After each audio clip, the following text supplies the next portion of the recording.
He was an artist chasing his dreams, and along the way, he connected with a kindred spirit. My mom met Michael at work and fell in love. They had like this kind of like glow, sparkle kind of romance. But their passionate love story was cut short one fateful night. You've been shot in the head? She and her boyfriend had been shot and needed assistance immediately.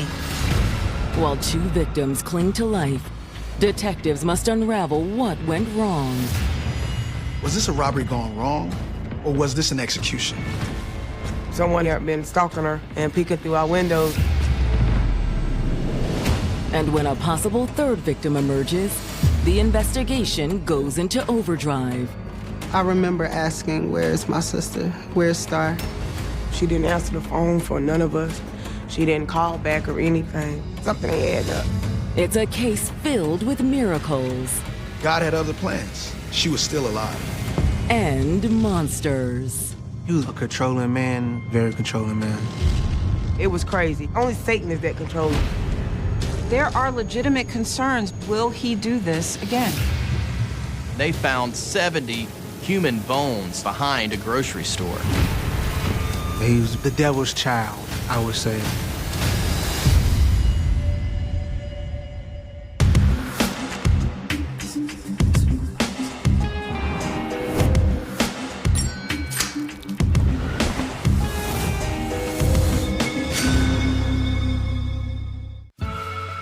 August 5th, 2016, Charlotte, North Carolina. It's the last days of a sweltering summer in the Tar Heel State.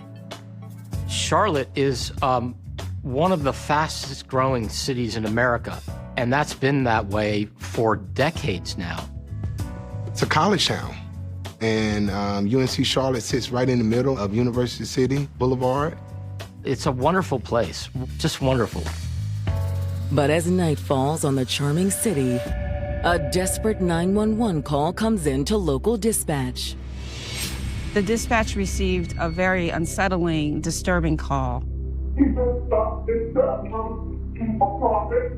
The caller identifies herself as 46-year-old Katrina Paul. She seemed to be in highly distress, and she was stumbling over her words. Katrina said she'd been shot. Stop me. He shot me. Okay, where did you make that? In my head. You were shot in the head? Yes, ma'am. Katrina goes on to say that she isn't the only victim in need of medical assistance. She said her fiance, Michael Gretzinger, had also been shot. Okay, where did he get shot at? He's in the head. By the time police arrive on the scene, Katrina is barely conscious. You take her, I've got him. And her fiancé, Michael, is in even more dire shape. Hey, sir, can you hear me? He was alive, but barely. I've got a pulse here. He was non-responsive and unconscious, unable to communicate to them. Michael was on the brink of death, and they had to move fast if they wanted to save his life. 38-year-old Army veteran Michael Gretzinger had a passion for creativity. After concluding his time in the military in 2009, he started pursuing some of his other dreams. He wanted to pursue an acting career. He also wrote poetry. He was always looking out for everybody, trying to lift people up and inspire them. To fund his passions, Michael started working odd jobs around the Charlotte metropolitan area. Eventually, he found a job at a grocery store. And it was there he met 44-year-old Katrina Paul. My mom met Michael at work. They worked together and became close. He was a cool dude. You say you write poetry? Yeah, not like Shakespeare or whatever. Okay. More like spoken word stuff. Well, that's really cool. Michael was drawn to Katrina's bubbly personality. My mom's very goofy, and her laughter is amazing as well. She laughs about anything. She talks to anyone, and she hugs everybody. That's the warm spirit in her. as outgoing as she was. She's like, you know, kind of like the life of the party in a sense. And I think he was like one of those kind of guys where like he didn't meet a stranger. It wasn't long before the two became more than just co-workers. They would be around each other, and it was kind of like a puppy love kind of thing. They had that kind of newfound love that felt familiar. I could tell that my mom was happy. After just 6 months of dating, Michael proposed. When Michael wanted to take it to the next level with my mom, I gave him my blessing because he was so respectable about it. He didn't want to impose, he didn't want to intrude. And I'm a mama's boy, so that was important to me. It only felt natural that they would be looking for a happily ever after. And as their wedding day drew near, everything seemed to be going the happy couple's way. The two started to look for a place to live together, and they found a place in the university area of Charlotte. She was super excited. We talked about her decorating and decor and things like that. Michael also found a new job in radio that he really enjoyed. He went on to become a well-known and respected, fun-loving radio DJ. For Michael and Katrina, it seemed like the sky was the limit. They had like this kind of like glow, sparkle kind of romance. But now, first responders have arrived at the couple's apartment to find them both suffering from gunshot wounds to the head. Paramedics determined that both were in very serious condition and in need of immediate medical care. It was a miracle that either of them was still alive. And as an ambulance rushes them to the closest hospital, their lives hang in the balance. It quickly became a race against the clock. It's unclear if either will see the light of day in the morning. After settling down in Charlotte, North Carolina, 38-year-old Michael Gretzinger was pursuing his dreams with the support and encouragement of the woman he loved, Katrina Paul. My mom met Michael at work and fell in love. They were together about 6 months before he proposed, and they moved in together. The engaged couple was looking forward to what the future held in store for them. I think they just were excited about taking it to the next level. It was like that commitment to each other for the rest of their lives. But now, it's uncertain if they'll even live through the night as paramedics rush them to the emergency room. They are both clinging to life. She had been shot in the head twice and was teetering on the edge of consciousness the entire time. But he was in much worse condition than she was. He was non-responsive. While ER doctors work to stabilize the couple, detectives arrive at their apartment and begin trying to piece together what happened. Why would somebody do this to somebody, first of all? And how do we get them behind bars and pay the penalty? Unfortunately, detectives don't find much evidence left behind.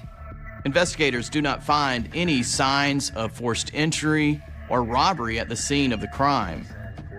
To the detectives, this suggests a crime of methodical execution. Michael and his girlfriend were not the victims of a random crime. They were targeted by someone they knew. And one of the responding officers already has a lead on a possible suspect. I saw someone when we first arrived. The officer said when he arrived at the apartment complex, he saw a man running with a towel. Hey! The officer explains he tried to run after the mysterious individual, but he soon disappeared into the night. The officer said that he saw him about 60 yards away, and so he wasn't able to give a very good description. Be on the lookout for a black male, 5'9", green shirt. Okay. Thanks, Al. Thank you. Armed with this description, the officers start knocking on the doors of neighbors, looking to see if they can provide any more additional information. Unfortunately, none of the neighbors has seen a man matching the suspect's description. None of the people that the officers spoke to reported seeing anyone in a green shirt the night before and actually had no recollection of anyone fitting that description living in the community at all. Meanwhile, news of the shooting is spreading to Katrina and Michael's loved ones. I got a call. It was a detective on the phone. He was like, well, I need you to get to Carolina Medical Center. Your mother's been in a fatal accident. I tried to not cry, but I couldn't help it. I was just emotional, and I was a nervous wreck. As Nikki races to the hospital, she tries to get the rest of her siblings on the phone. I started calling my brothers, TJ and Ty, my sister as well. I answered her phone, and there was like my mother was in the hospital, that she's been shot. At the time, I didn't know what was going on, who did it. I just got up and went to the hospital. I think I was either at work or leaving work in Columbia, South Carolina, when I got that call. And I just remember my colleagues saying, it's not safe for you to drive. You shouldn't drive like this. You're too emotional. When Katrina's children arrive at the hospital, they're overwhelmed with fear and confusion.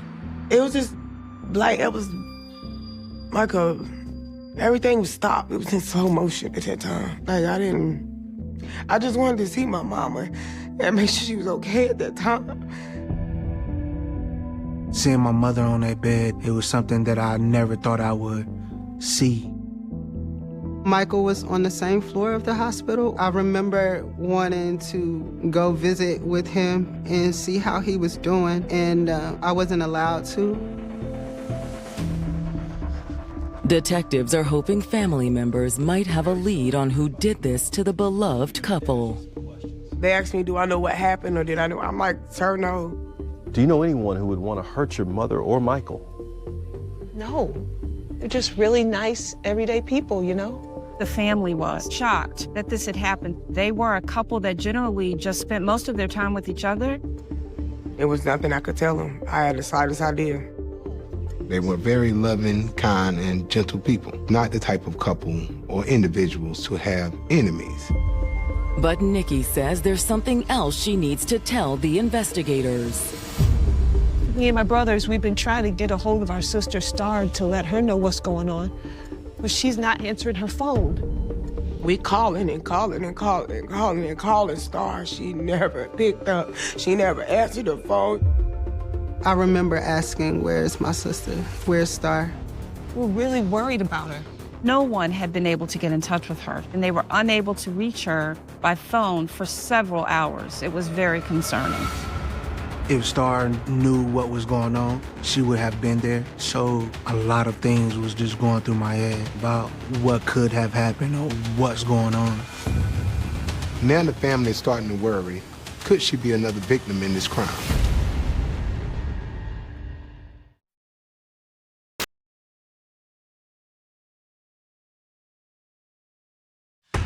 38-year-old radio DJ Michael Gretzinger and his fiancée Katrina Paul are undergoing emergency surgery after being shot in the head in their Charlotte apartment. The couple's loved ones couldn't believe what had just happened. No one can really imagine who could do something like this. But while speaking to police at the hospital, Katrina's children have just revealed another cause for concern. Their sister, Star Meters, is missing. Star was the only one that didn't come to the hospital. She didn't show up. She didn't answer the phone for none of us. She didn't call back or anything.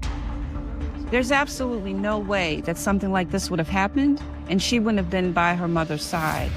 Just the fact that she's not here right now, something's got to be wrong. Star's siblings tell the detectives that she was closer to their mother than any of them.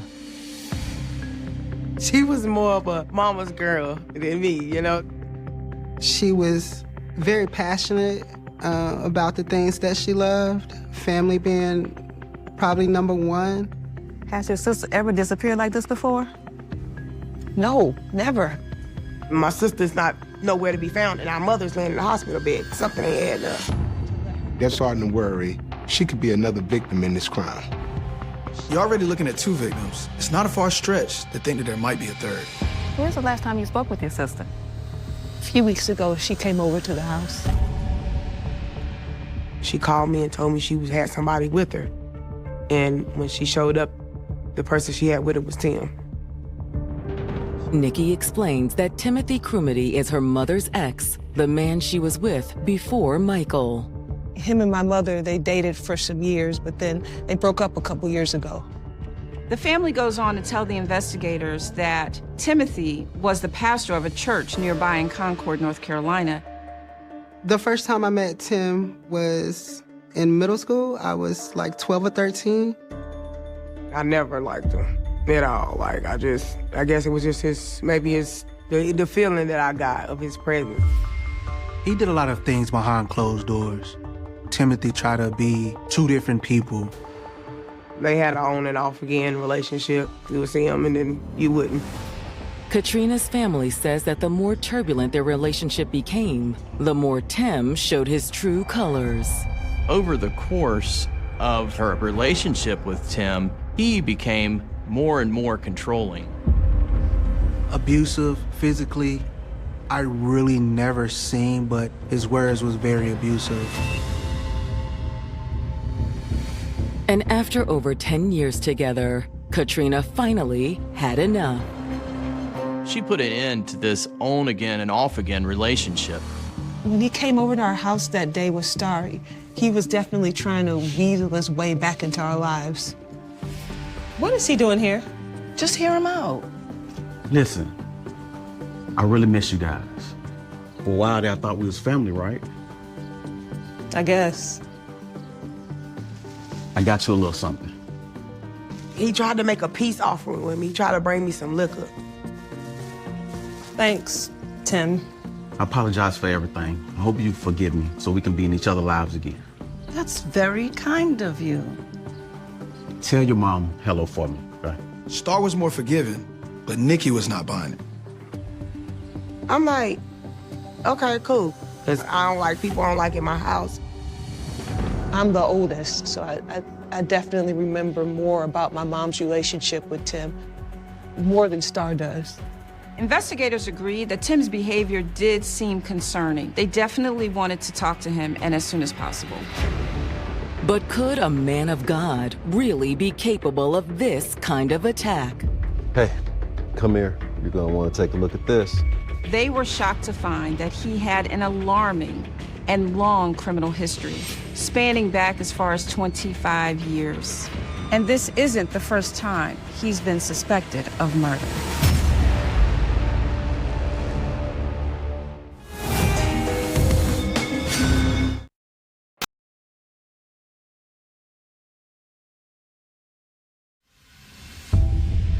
North Carolina police investigating the shooting of Michael Gretzinger and his fiancée Katrina Paul have discovered that Katrina's 29-year-old daughter, Star, is also missing. Nobody could find her. She was just like, she just fell off the earth. I was calling and calling and calling and calling and calling people, but nobody saw her or seen her. Detectives have also learned that Katrina's volatile ex, Timothy Crumity, had recently been trying to rekindle a relationship with the family. Timothy is a local pastor at a church in Concord, North Carolina. But while Tim may preach the word of God, his rap sheet is more befitting of a career criminal. Hey, come here and take a look at this. Police records indicated that Tim had spent nearly a decade of his life behind bars. Timothy was a good manipulator, so he made himself look good, but was also a bad person at the same time. Arrest records show that Tim's first serious run-in with the law dates back to 1989. In September of that year, Tim was arrested for armed robbery and receiving stolen goods in Onslow County, North Carolina. For his crime, Tim was sentenced to 8 years in prison and finally released in 1998. After he was released, it seemed like Tim was just living a normal, law-abiding citizen type of life. He got a job with a flooring company in Kannapolis, a city just north of Charlotte, and he was also serving as a pastor for a local church. But just a few years later, Tim found himself back on the wrong side of the law.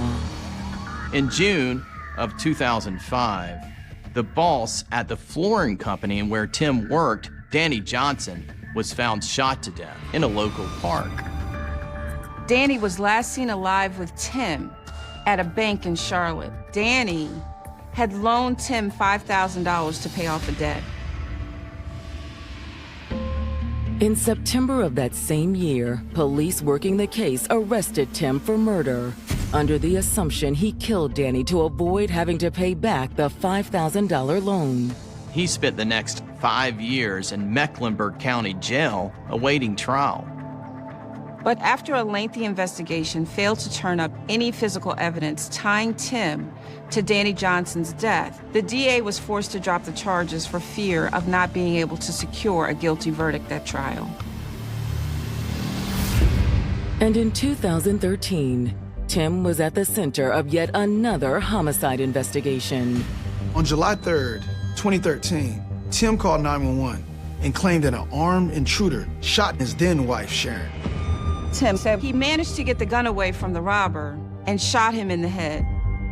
He essentially described it as some sort of robbery gone wrong.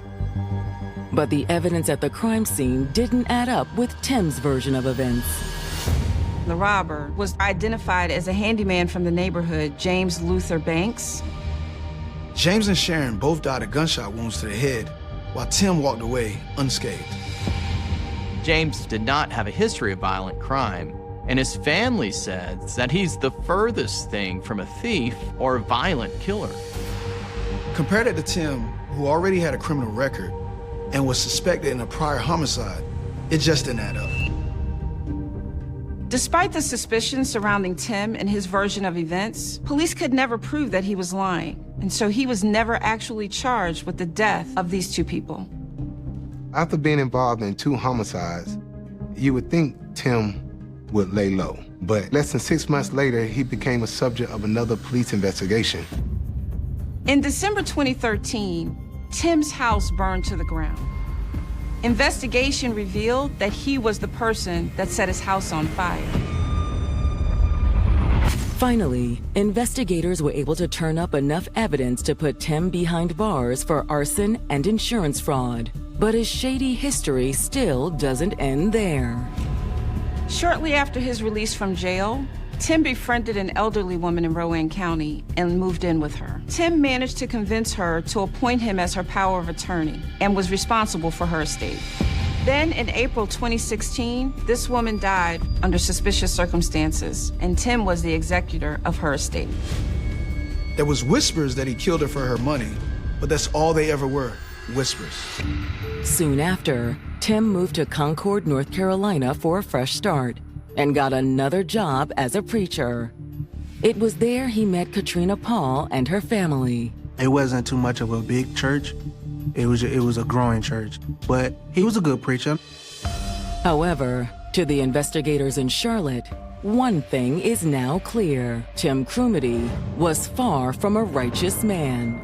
Tim was not the servant of God everyone thought he was, the upstanding citizen. Instead, he was a career criminal with a trail of bodies in his wake. Homicide. And when detectives receive a call from the hospital where Michael and Katrina are undergoing treatment, it sounds like Tim's body count may have just gone up. Despite the doctor's best efforts, they were unable to remove the bullets from Michael's brain because they had gone so far through. And unfortunately, he succumbed to his injuries. I sat there as he took actually his last breath. When I learned that Michael passed away, it hurt me because I knew how much my mother loved Michael. I knew how much Michael loved my mother. But in spite of the tragic news, there's also a glimmer of hope. The doctors had better news about Katrina. Miraculously, neither bullet penetrated her brain. She was in stable condition. Okay, we'll be right there. And she's ready to talk to detectives. Despite her weak condition, she was very ready to tell them exactly what happened to her.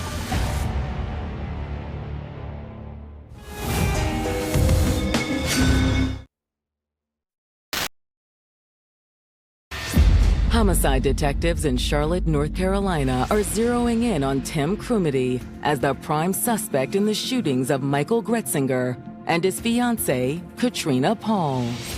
Michael unfortunately passed away from his injuries at the hospital, but doctors were able to save Katrina. Now that Katrina is out of surgery and in stable condition, she's ready to speak with detectives. Despite her weak condition, she was very ready to tell them exactly what happened to her. She tells investigators that there's no doubt in her mind who shot her. She says it was Tim Crumity. Timothy. He always put on this persona that he was a great man, that he was a child of God, and he really wasn't.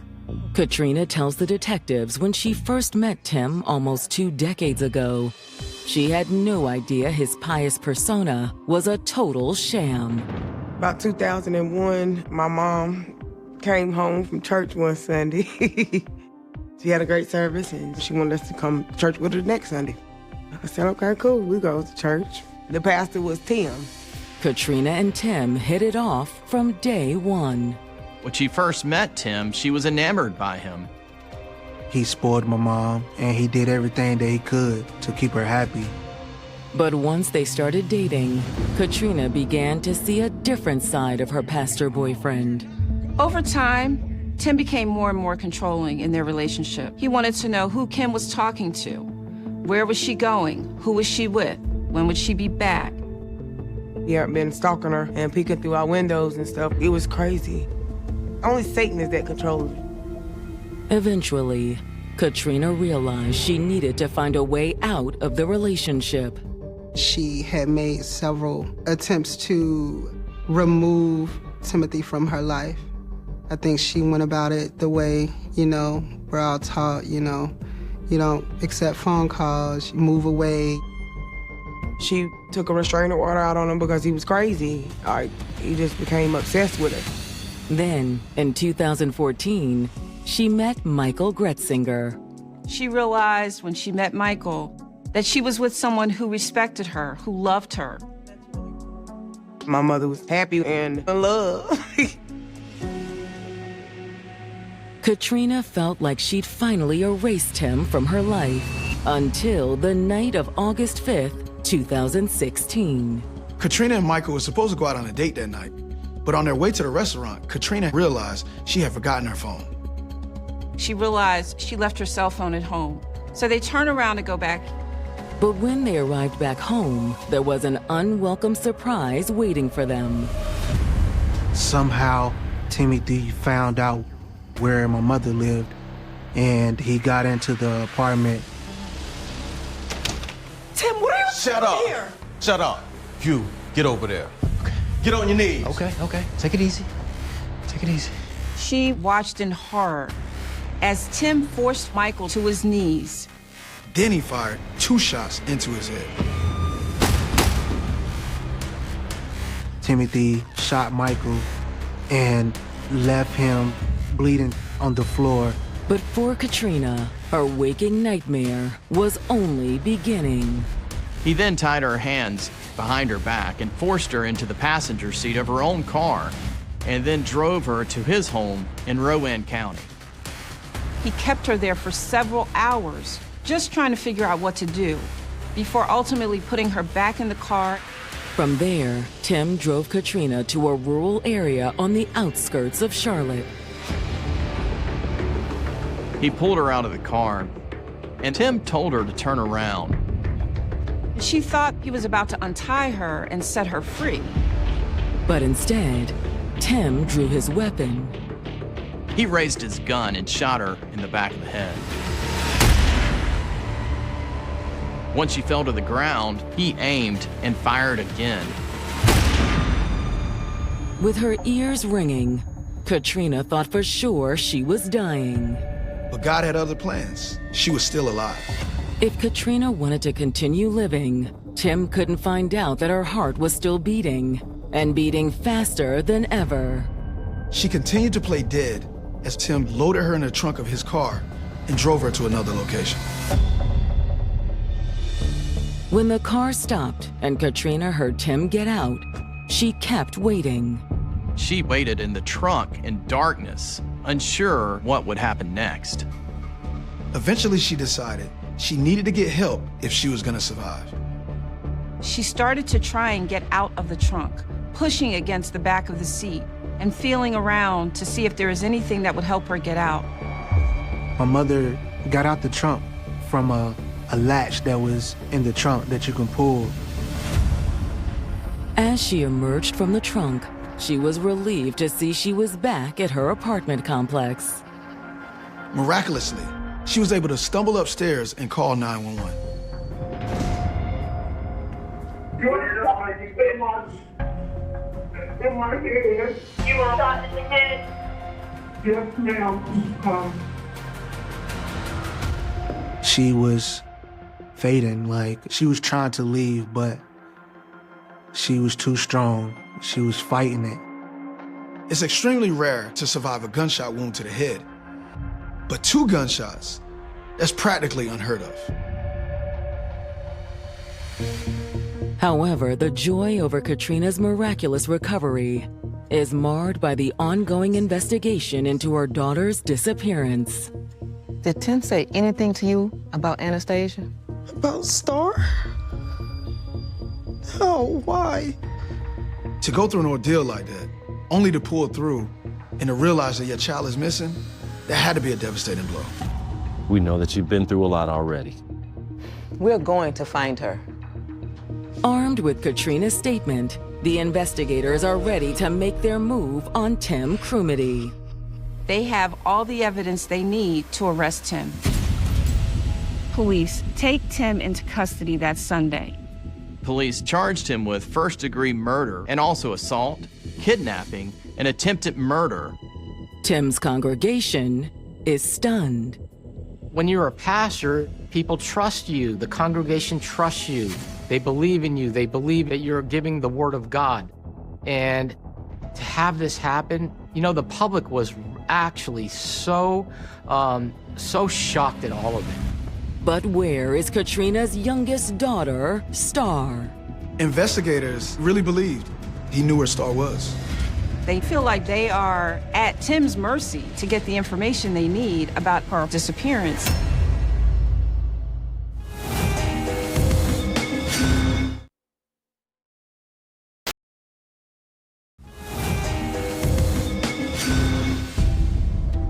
After surviving the brutal attack that claimed her fiancé's life, Katrina Paul has told detectives that the man responsible for pulling the trigger is her ex-boyfriend, Tim Crumity. I just thought it was a miracle that she survived. It's proof that not only is God watching over us, but he's not done with her yet. Now, North Carolina police have taken Tim into custody and are trying to get a confession out of him, as well as the whereabouts of Katrina's missing daughter, Star. Where is she, Tim? Unfortunately, Tim isn't forthcoming. I have nothing to say to you. I want an attorney. Tim refused to admit to anything. While Tim is booked into jail to await trial, the investigators continue their efforts to find Star. The detectives did their best. They tried, but no one could find her.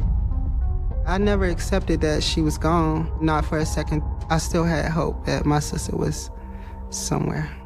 But as more time passes, that hope becomes harder to hold on to. It was months, and then it was years. And as Tim's trial approached, they still didn't have any answers about what happened to Anastasia. I was angry. I was very angry. I just felt so sorrowful for the family, the suffering they went through. I don't know how they deal with that burden. Despite their pain, Katrina's family is standing strong by their mother's side when Tim's trial gets underway in February 2018. When prosecutors make their opening statements, they contend that this crime was about one thing: control. Timothy was a controlling man. He was a very controlling man. When Katrina broke up with him and started dating Michael, prosecutors said that lit a flame of jealousy in his heart. The thought of being rejected It pushed him over the edge. According to the prosecution, the events that played out on the night of August 5th, 2016, were the direct result of Tim's unbridled jealousy and rage.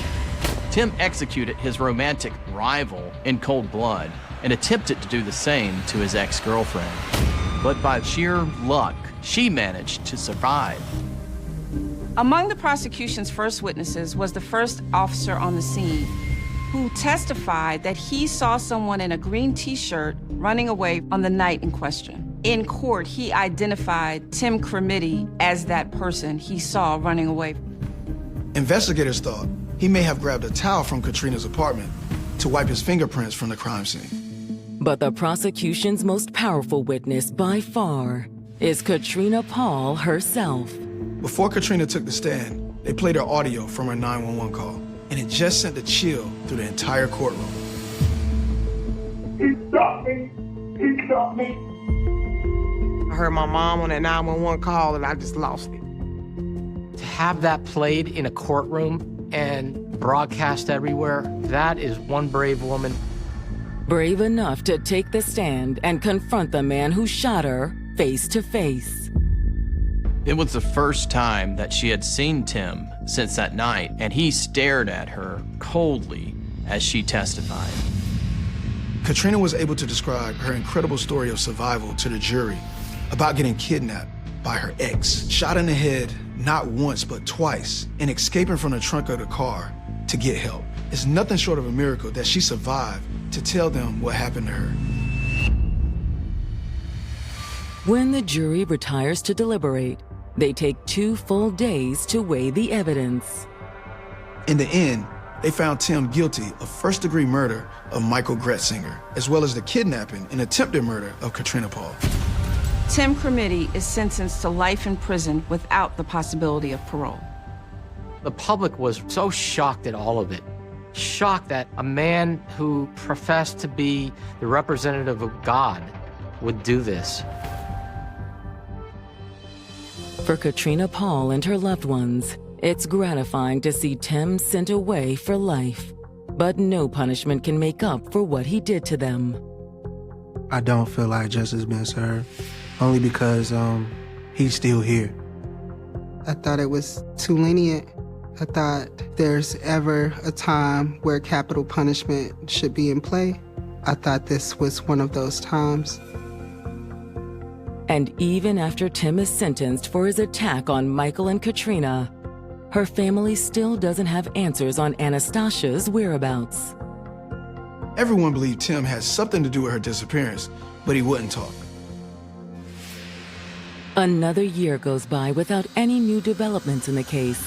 But on January 15th, 2019, deputies with the Iredell County Sheriff's Office just outside Charlotte receive a chilling 911 call. Somebody was going to look at some land in Mooresville, and he came across some remains. They found 70 human bones strewn about a wooded area behind a grocery store. That evidence was sent eventually to North Carolina State Forensic Team. It was Anastasia Meters. For Anastasia's family, it's bittersweet news. When I found out that it was my sister, I just broke down. We didn't have to look no further. We knew that she was on her journey to heaven. After that, I just felt cold. I just felt I felt a lot of anger. I'm an older sister, and looking at I would have traded tastes with her. Although the motive for Starr's murder is still unclear, her family believes it was just another way Tim tried to get back at Katrina for leaving him. Tim is still the main suspect in Anastasia's murder, but the case is still ongoing and he has not been tried for the crime. I think that no one imagines these kind of things happening. This kind of person is moving amongst us every single day. There are other Tim Cremitys out there. He was the devil's child, I would say. Don't ever think it can't happen to you, because it really can. If nothing else, the incident showed us how much we do truly love each other. Tim didn't take everything from me. He thought he did, but he didn't. I still have my mother. She's still beautiful and strong. It only made her strong. It didn't break us.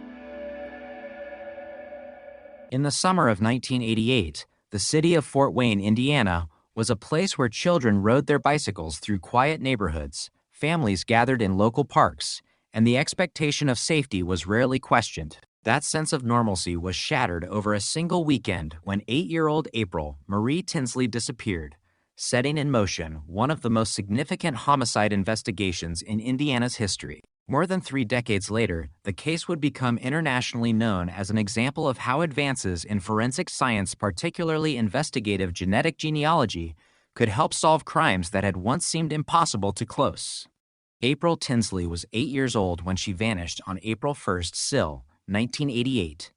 She had spent the day visiting relatives in the community of Leo, just northeast of Fort Wayne. During the afternoon, she left on foot to deliver a note to a nearby friend, a trip that should have taken only a few minutes. When she did not return, concern quickly turned into alarm. Family members began searching the surrounding streets, calling neighbors, and retracing the route she was expected to have taken. As the hours passed without any sign of April, local law enforcement was notified, and an intensive search effort began. Police officers, firefighters, volunteers, and residents searched fields, wooded areas, roadsides, and neighborhoods throughout the evening and into the following day. Search teams worked against time, hoping the missing child would be found alive. Every passing hour increased the urgency. Investigators interviewed friends, relatives, and anyone who might have seen a young girl walking through the neighborhood that Friday afternoon. Tips arrived rapidly, but none immediately explained what had happened. The search ended in tragedy on April 2nd, when April's body was discovered in a rural ditch in neighboring DeKalb County, approximately 20 miles from where she had disappeared. Investigators determined that she had been abducted, sexually assaulted, and murdered. The discovery transformed what had begun as a missing child investigation into a homicide inquiry that would challenge detectives for decades. The crime shocked not only Fort Wayne but communities throughout Indiana.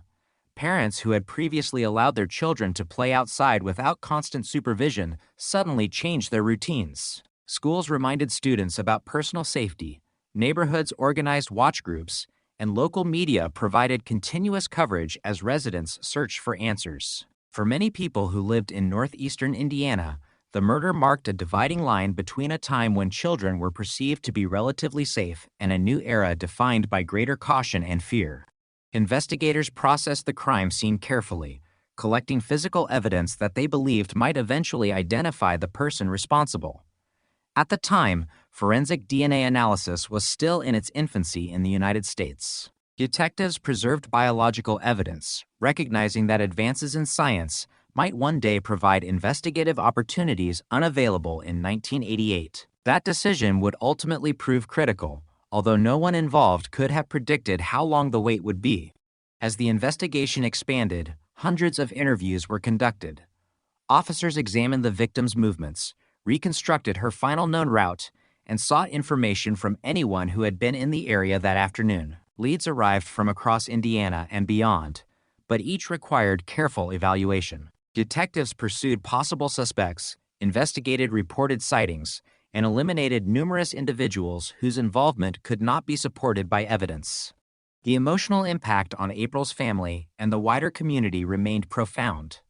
Memorial services brought together friends, neighbors, and strangers united by grief. The image of an energetic 8-year-old whose life had ended so violently became deeply embedded in public memory. Newspapers and television stations continued to report developments, while investigators repeatedly appealed for additional information from the public. As weeks turned into months, the investigation entered a more difficult phase. Despite sustained efforts, no arrest was made. The case increasingly came to be described as a cold case, even though detectives never stopped reviewing evidence and following new information. Physical evidence collected in 1988 remained securely preserved, reflecting investigators' belief that future scientific advances might eventually reveal what traditional investigative methods could not. The April Tinsley case would later gain national attention not only because of the brutality of the crime, but also because of the determination of investigators who continued working the case across multiple generations of detectives. Files were revisited, evidence was re-examined, and technological developments continually opened new possibilities. Each advancement renewed hope that the individual responsible might someday be identified. Looking back, the events of April 1988 fundamentally changed the community. Families remembered where they were when they first heard that a local child had disappeared. Law enforcement agencies refined investigative procedures for missing child cases, and the case remained an enduring reminder of both the devastating impact of violent crime and the importance of preserving evidence, even when immediate answers appear out of reach. The story of April Tinsley's murder is therefore more than the story of a single criminal investigation. It is also the story of a community confronted by tragedy, of investigators committed to pursuing justice over decades, and of scientific progress that would eventually transform the possibilities of cold case investigations. The search for answers did not end in 1988. It continued through changing technologies, changing investigative teams, and changing generations, driven by the determination that even after many years, the truth remained worth pursuing. The weeks following April Tinsley's murder became a defining period for Fort Wayne and the surrounding communities of northeastern Indiana. What had begun as a frantic search for a missing child quickly evolved into one of the largest homicide investigations the region had ever experienced. Detectives from local agencies, assisted by the Indiana State Police and later federal partners, worked to reconstruct every known moment of April's final afternoon. They established timelines, interviewed family members, friends, neighbors, motorists, and anyone who might have crossed paths with an 8-year-old girl walking through Leo on April 1st, SIL, 1988. Every reported sighting was carefully compared against physical evidence and witness accounts. Yet despite the intensity of the investigation, no immediate suspect emerged. The uncertainty weighed heavily on the community. Parents altered their daily routines almost overnight. Children who had once walked to school, visited friends, or played outside without much thought were now accompanied by adults. Schools reviewed safety procedures, community organizations hosted child safety programs, and neighborhood watch efforts expanded. The fear was not driven simply by the fact that a terrible crime had occurred, but by the realization that the person responsible had not been identified. Residents understood that investigators believed the offender had likely passed unnoticed through ordinary neighborhoods before disappearing again. Law enforcement maintained a visible presence throughout the area.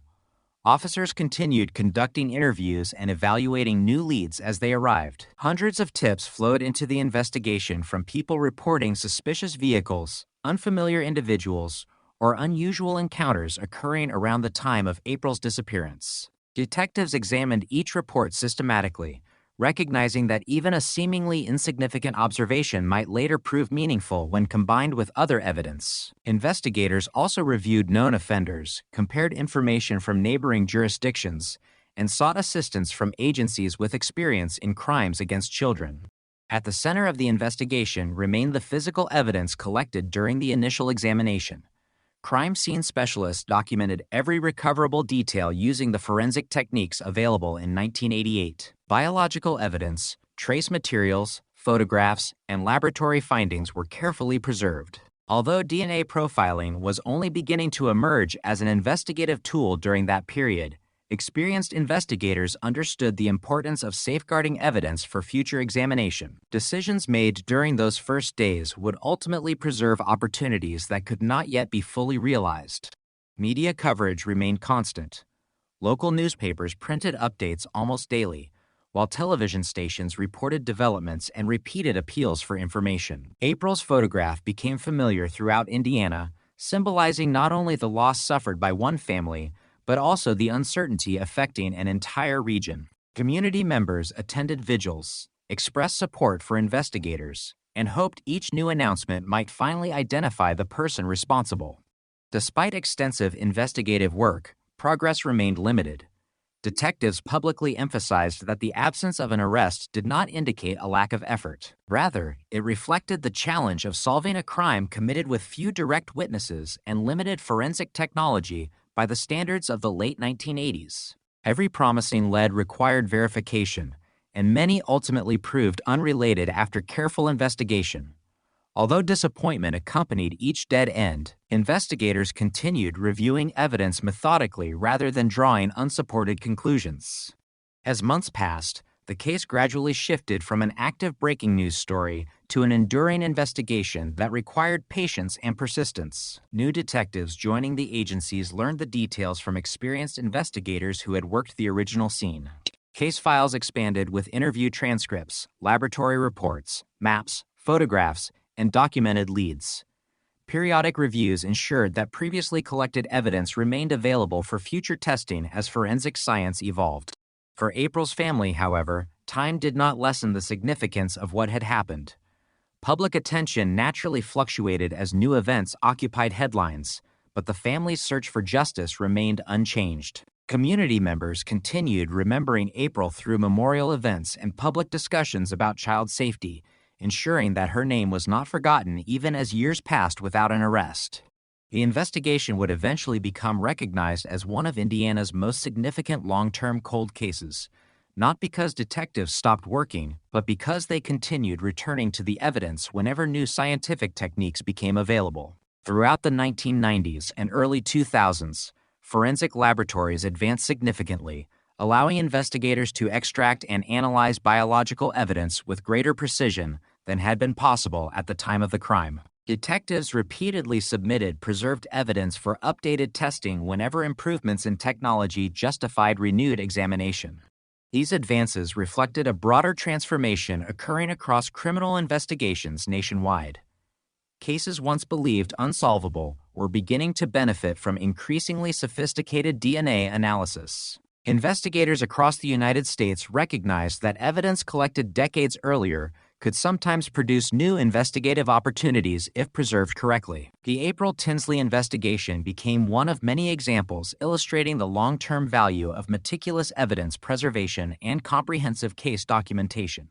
Even so, each technological improvement raised expectations that were not always immediately fulfilled.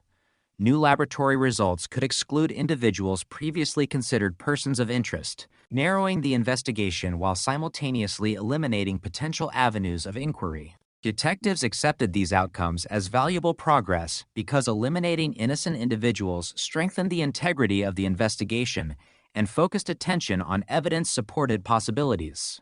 As another anniversary approached, community members continued to reflect on the lasting impact of April's murder. Children who had grown up hearing about the case were now adults with families of their own. Many still remembered the widespread searches, the newspaper headlines, and the sense of uncertainty that followed. The investigation had become part of the region's collective memory, reminding residents both of a devastating crime and of the enduring commitment by law enforcement to continue seeking answers. Although the identity of the offender remained unknown during those years, investigators never described the case as abandoned. Instead, they consistently emphasized that preserved evidence, careful documentation, and future scientific advances offered continuing hope. That persistence shared by detectives, forensic specialists, prosecutors, and April's family ensured that the investigation remained active long after public attention had faded. Decades would pass before new forensic methods fundamentally changed the direction of the case. But the foundation for that breakthrough had been established during the earliest days of the investigation, when every piece of evidence was carefully collected, preserved, and protected for a future that investigators could only imagine. In the years that followed, the April Tinsley investigation entered a phase familiar to many major cold cases across the United States. Public attention gradually shifted to newer headlines, yet inside law enforcement offices the case never truly disappeared. Detectives continued to review the evidence, revisit witness statements, and evaluate new information whenever it surfaced. Every anniversary prompted renewed appeals to the public, accompanied by the same hope that someone might remember a forgotten detail or recognize a connection that had gone unnoticed years earlier. Although no breakthrough immediately emerged, the investigation remained active because investigators believed that the person responsible had not simply vanished. Rather, he had blended back into everyday life. One of the most unsettling developments occurred several years after the murder.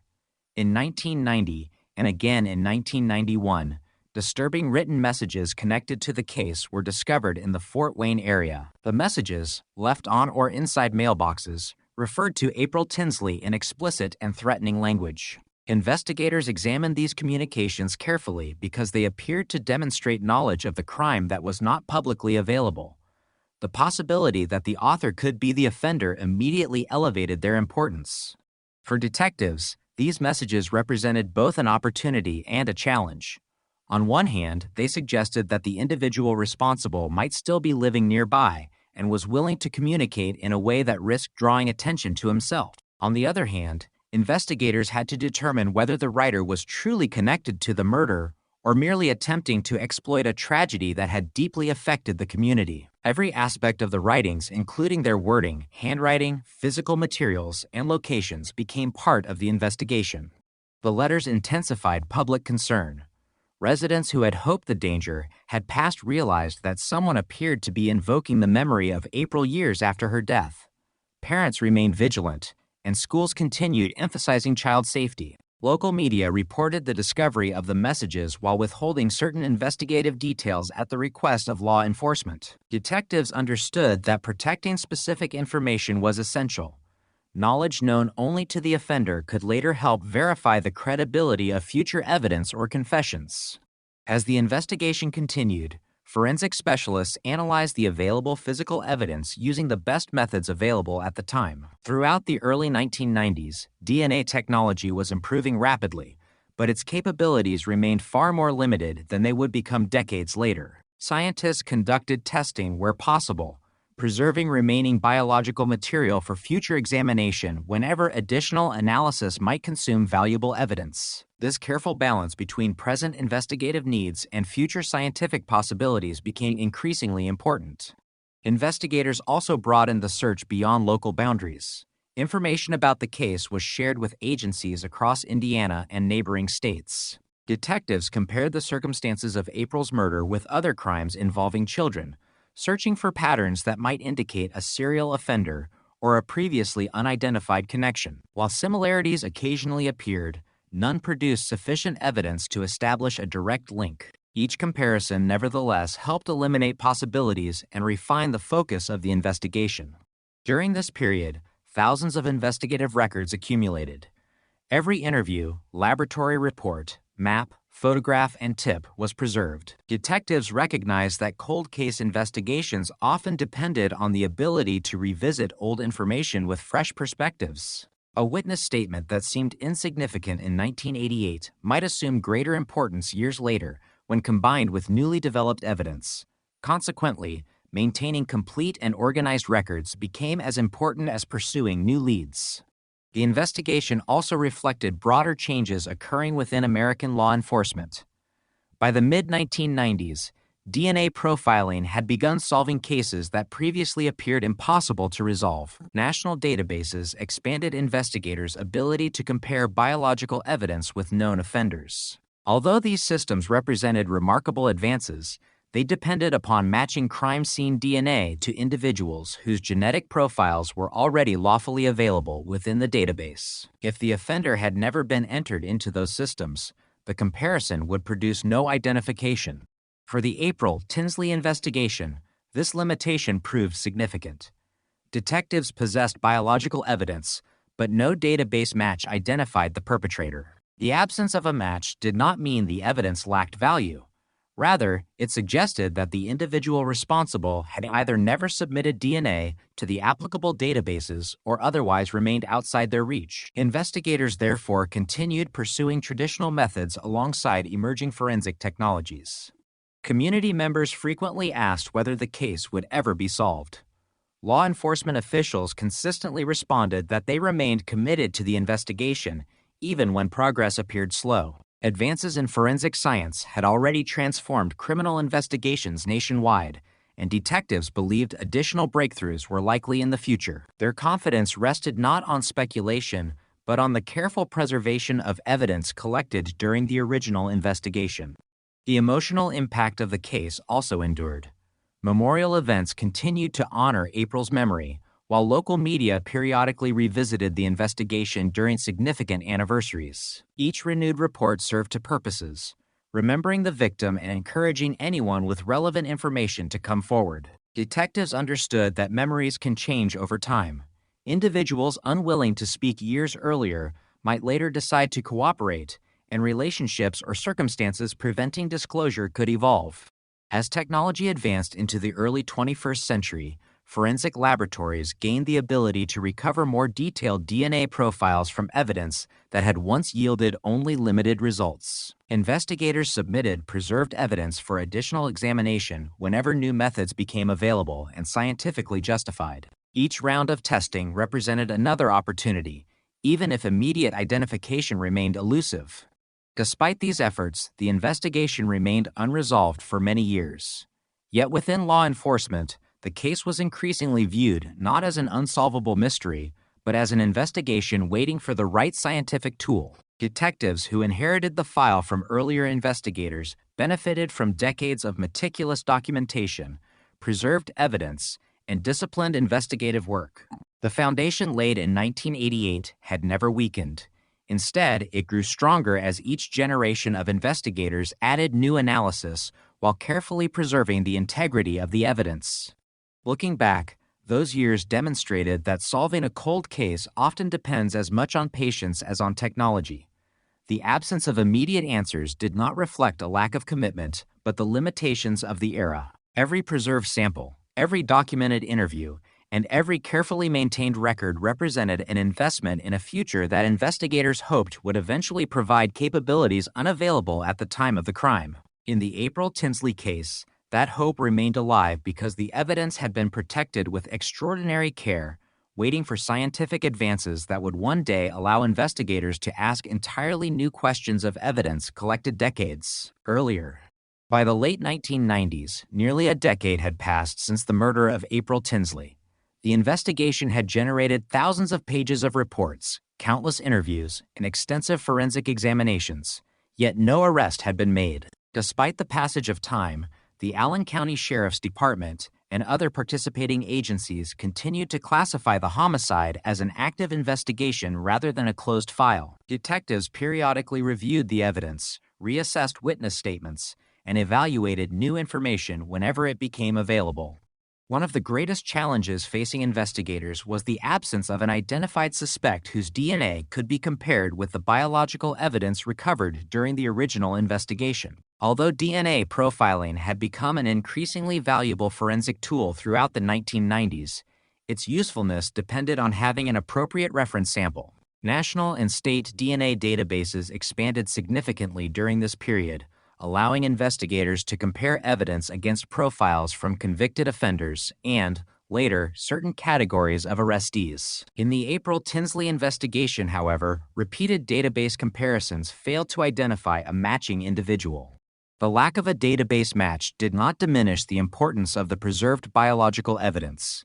Instead, investigators viewed the evidence as one of the strongest components of the case. Laboratory testing confirmed that usable DNA had been successfully recovered and preserved. As forensic science advanced, detectives repeatedly consulted forensic specialists to determine whether additional testing might yield new investigative opportunities. Each technological improvement prompted careful consideration of whether previously collected evidence could produce more detailed results without exhausting the remaining samples. Throughout these years, investigators also revisited the handwritten messages that had been discovered in the Fort Wayne area in 1990 and 1991. Those communications remained a significant element of the investigation because detectives believed they might have been authored by the individual responsible for April's murder. Forensic document examiners analyzed the handwriting and physical characteristics of the materials, while investigators attempted to identify anyone who might recognize the writing or possess relevant information. Despite extensive public attention, no conclusive identification resulted from these efforts. Law enforcement agencies also explored whether April's murder might be connected to other violent crimes involving children. Detectives compared investigative details with cases from Indiana and neighboring states, examining similarities in offender behavior, victim selection, and available forensic evidence. These comparisons reflected standard investigative practice in major unsolved homicide investigations. While certain similarities were identified, investigators did not establish evidence sufficient to confirm that April's murder was linked to another known offender or series of crimes. As forensic databases expanded nationally, detectives routinely submitted the available DNA profile for comparison against newly entered records. Each submission represented another opportunity to identify the perpetrator if he later entered the criminal justice system in a manner requiring DNA collection. These comparisons continued over many years, but no confirmed match was obtained through conventional database searches. The investigation also benefited from improvements in digital record management.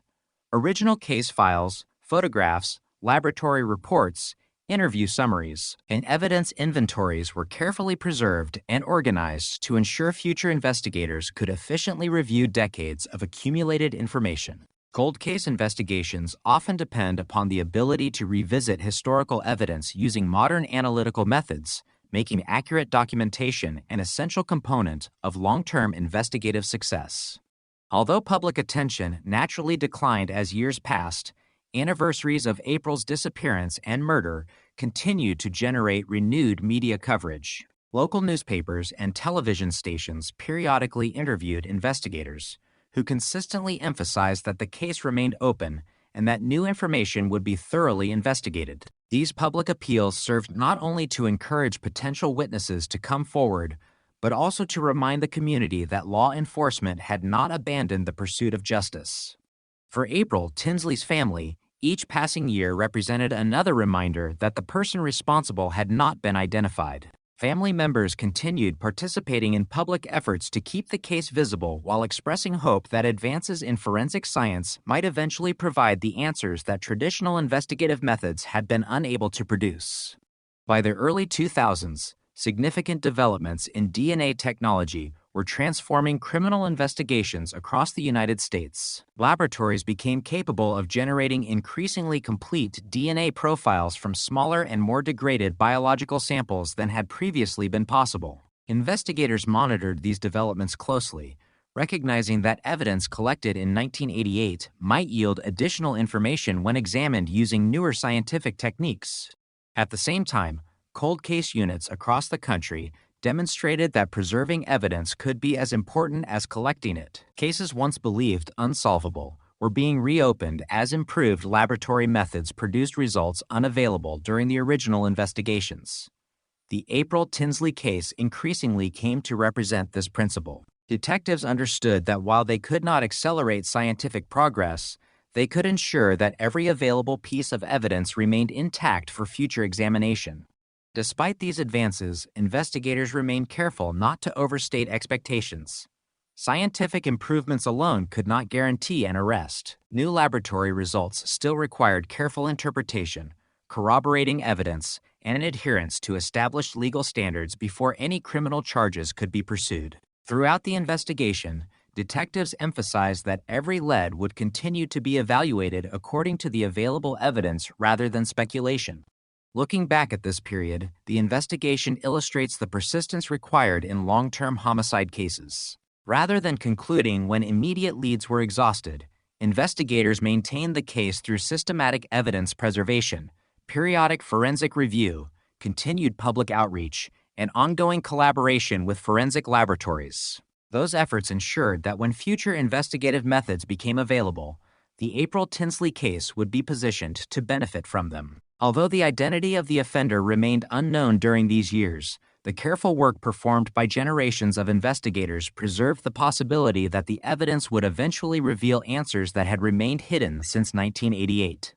By the early 2010s, the investigation into the murder of April Tinsley had entered its third decade. The case remained one of Indiana's most well-known unsolved child homicides, and although no arrest had been made, investigators continued to believe that the preserved physical evidence held the key to identifying the offender. Unlike many older homicide investigations in which biological evidence had been lost, contaminated, or unavailable, the April Tinsley case retained evidence suitable for continued forensic examination. This fact would prove critical as forensic science underwent another period of rapid development. During these years, DNA analysis continued to evolve beyond the methods that had transformed criminal investigations in the 1990s. Traditional DNA profiling remained an essential investigative tool, but it depended largely on comparisons with known reference samples contained in law enforcement databases. If the individual responsible for a crime had never provided a DNA sample that was lawfully entered into those systems, investigators often had no direct means of identifying that person through conventional database searches alone. At the same time, researchers and forensic specialists were exploring new approaches that combine genetics with genealogical research. These developing techniques sought not to identify an individual directly, but to identify biological relatives through publicly available or legally accessible genealogical data. From there, trained genealogists could construct family trees and assist investigators in narrowing the field of possible individuals. Although still relatively new and used only in carefully selected investigations, the method began attracting attention after demonstrating success in several high-profile cold cases. Investigators responsible for the April Tinsley case monitored these developments closely.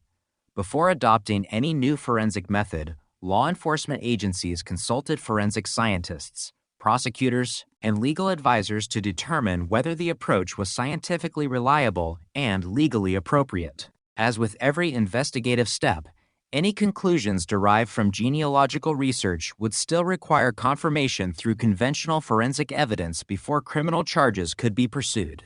By the late 2010s, investigators decided that the preserved biological evidence from the April Tinsley investigation was suitable for advanced DNA analysis using investigative genetic genealogy. Specialized laboratories generated a DNA profile appropriate for genealogical comparison. Rather than searching only traditional criminal databases, the analysis focused on identifying individuals who shared portions of DNA consistent with distant biological relationships.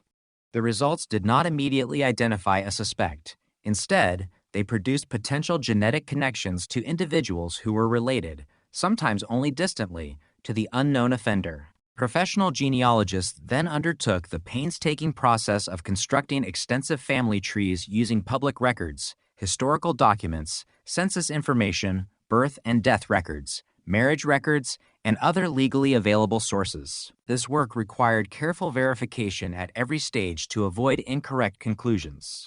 As family trees expanded across multiple generations, investigators gradually narrowed the pool of possible individuals. Factors such as age, geographic location, family relationships, and historical records helped distinguish individuals who could reasonably be associated with the evidence from those who could be excluded. This investigative process combined traditional detective work with modern forensic science, demonstrating that genetic genealogy was not a substitute for conventional investigation, but rather an additional tool that directed investigators toward potential leads. Throughout this process, detectives remained careful to protect the integrity of the investigation. Individuals identified through genealogical analysis were not treated as suspects solely because of shared genetic relationships. Instead, genealogy served as an investigative lead requiring independent corroboration. Detectives continued gathering documentary evidence, reviewing historical records, and comparing available information with the known facts of the case before focusing attention on any specific individual. Eventually, investigators identified a person whose age, location, and family relationships were consistent with the genealogical findings. At that stage, however, genealogy alone was insufficient. Law enforcement required a direct DNA comparison between the preserved crime scene evidence and a DNA sample attributable to that individual. Detectives therefore initiated surveillance and investigative measures designed to obtain a lawfully abandoned DNA sample without alerting the individual under investigation. Such investigative techniques have long been recognized within criminal investigations. When individuals voluntarily discard items such as used drinking containers, disposable utensils, or other objects carrying biological material in places where there is no reasonable expectation of privacy, investigators may, subject to applicable legal standards, recover those items for forensic examination. The resulting DNA profile can then be compared with evidence recovered from a crime scene. After obtaining an appropriate discarded sample, forensic scientists conducted a direct comparison between the DNA recovered from the abandoned item and the biological evidence preserved from the 1988 investigation. The laboratory analysis concluded that the DNA profiles were consistent, providing investigators with strong forensic evidence that the individual under investigation was the source of the crime scene DNA. Even after receiving this result, investigators proceeded cautiously. Prosecutors and detectives carefully reviewed the evidence to ensure that every investigative step had been properly documented and that the scientific findings met evidentiary standards required for criminal proceedings. Additional investigative work was conducted before law enforcement sought an arrest warrant. The investigation demonstrated how advances in forensic science had fundamentally changed the prospects for solving decades-old crimes. Importantly, the breakthrough did not occur because investigators discovered entirely new evidence. Instead, it resulted from the combination of evidence preserved in 1988, decades of careful investigative work, improvements in DNA technology, and the emergence of investigative genetic genealogy as a lawful forensic tool. For many investigators who had worked the case over the years, the breakthrough represented the culmination of decades of persistence. Some original investigators had retired long before these developments occurred, while newer detectives inherited responsibility for continuing the investigation. The success reflected continuity across generations of law enforcement professionals who maintained the integrity of the evidence and preserved the possibility that future scientific advances would eventually provide answers. The April Tinsley investigation has since been widely studied within the forensic and law enforcement communities because it illustrates several principles relevant to cold case investigations. The importance of preserving biological evidence, maintaining comprehensive investigative records, periodically reevaluating cases as technology evolves, and integrating emerging forensic methods with traditional investigative practices. The case also demonstrated that scientific innovation does not replace careful police work. Rather, it enhances investigators' ability to interpret evidence that has existed for decades. Ultimately, the developments that emerged during this period marked the beginning of the investigation's final phase. After more than 30 years, advances in forensic science had transformed a long unsolved homicide into an investigation supported by strong scientific evidence, creating the foundation upon which prosecutors would later present their case in court. Part 6. Arrest, Prosecution, and the Legacy of the Investigation, Fact-Based Documentary Script. In July 2018, after more than 3 decades of investigation, the Allen County Sheriff's Department announced the arrest of John D. Miller, a resident of Grabille, Indiana, in connection with the murder of April Tinsley. The announcement marked the first major break in the case since April disappeared in April 1988. For investigators who had worked on the case over many years and for April's family and the wider community, the arrest represented the culmination of decades of persistence supported by significant advances in forensic science. According to investigators, the identification of Miller followed the use of investigative genetic genealogy, which had helped narrow the field of possible individuals. Detectives then obtained DNA from an item that Miller had discarded in public. Forensic scientists compared that DNA profile with the biological evidence preserved from the original investigation. The comparison identified Miller as the source of the crime scene DNA. Investigators later obtained an additional DNA sample directly from Miller following his arrest, and laboratory testing confirmed the earlier findings. Law enforcement officials emphasized that the arrest was based on a combination of investigative work and forensic evidence developed over many years. They also noted that the careful preservation of biological evidence collected in 1988 had made the later scientific analysis possible. Investigators repeatedly credited both the original detectives who safeguarded the evidence and the modern forensic specialists whose work ultimately produced the breakthrough. Following his arrest, Miller was formally charged with offenses related to the abduction, sexual assault, and murder of April Tinsley. As with any criminal prosecution, the charges initiated a legal process in which the evidence would be presented before the court. Prosecutors prepared to demonstrate how the forensic evidence, together with the broader investigative record, established Miller's responsibility for the crime. During subsequent court proceedings, Miller ultimately entered a guilty plea.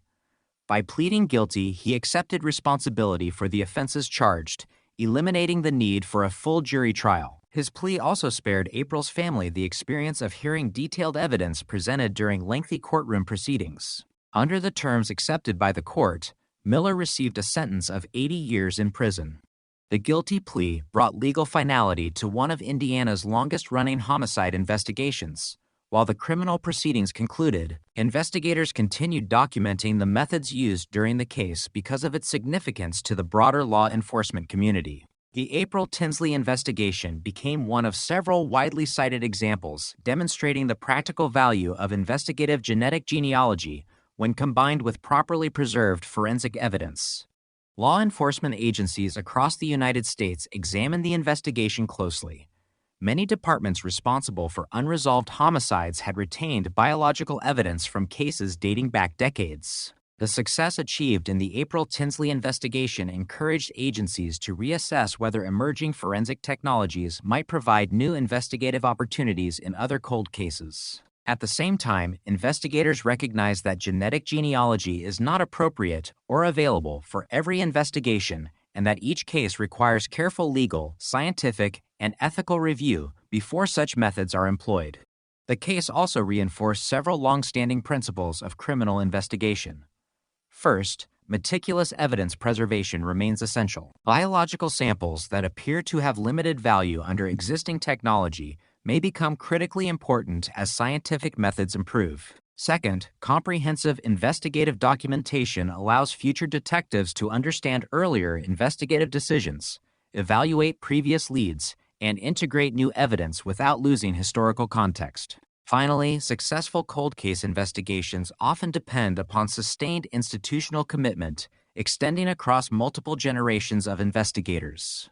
For April Tinsley's family, the resolution of the criminal case brought accountability after more than 30 years of uncertainty. Public statements made following the arrest reflected appreciation for the investigators, forensic scientists, prosecutors, and support personnel who had continued working toward identifying the offender long after many observers believed the case might never be solved. While no judicial outcome could reverse the loss suffered in 1988, the conclusion of the criminal proceedings provided factual answers that had remained unavailable for decades.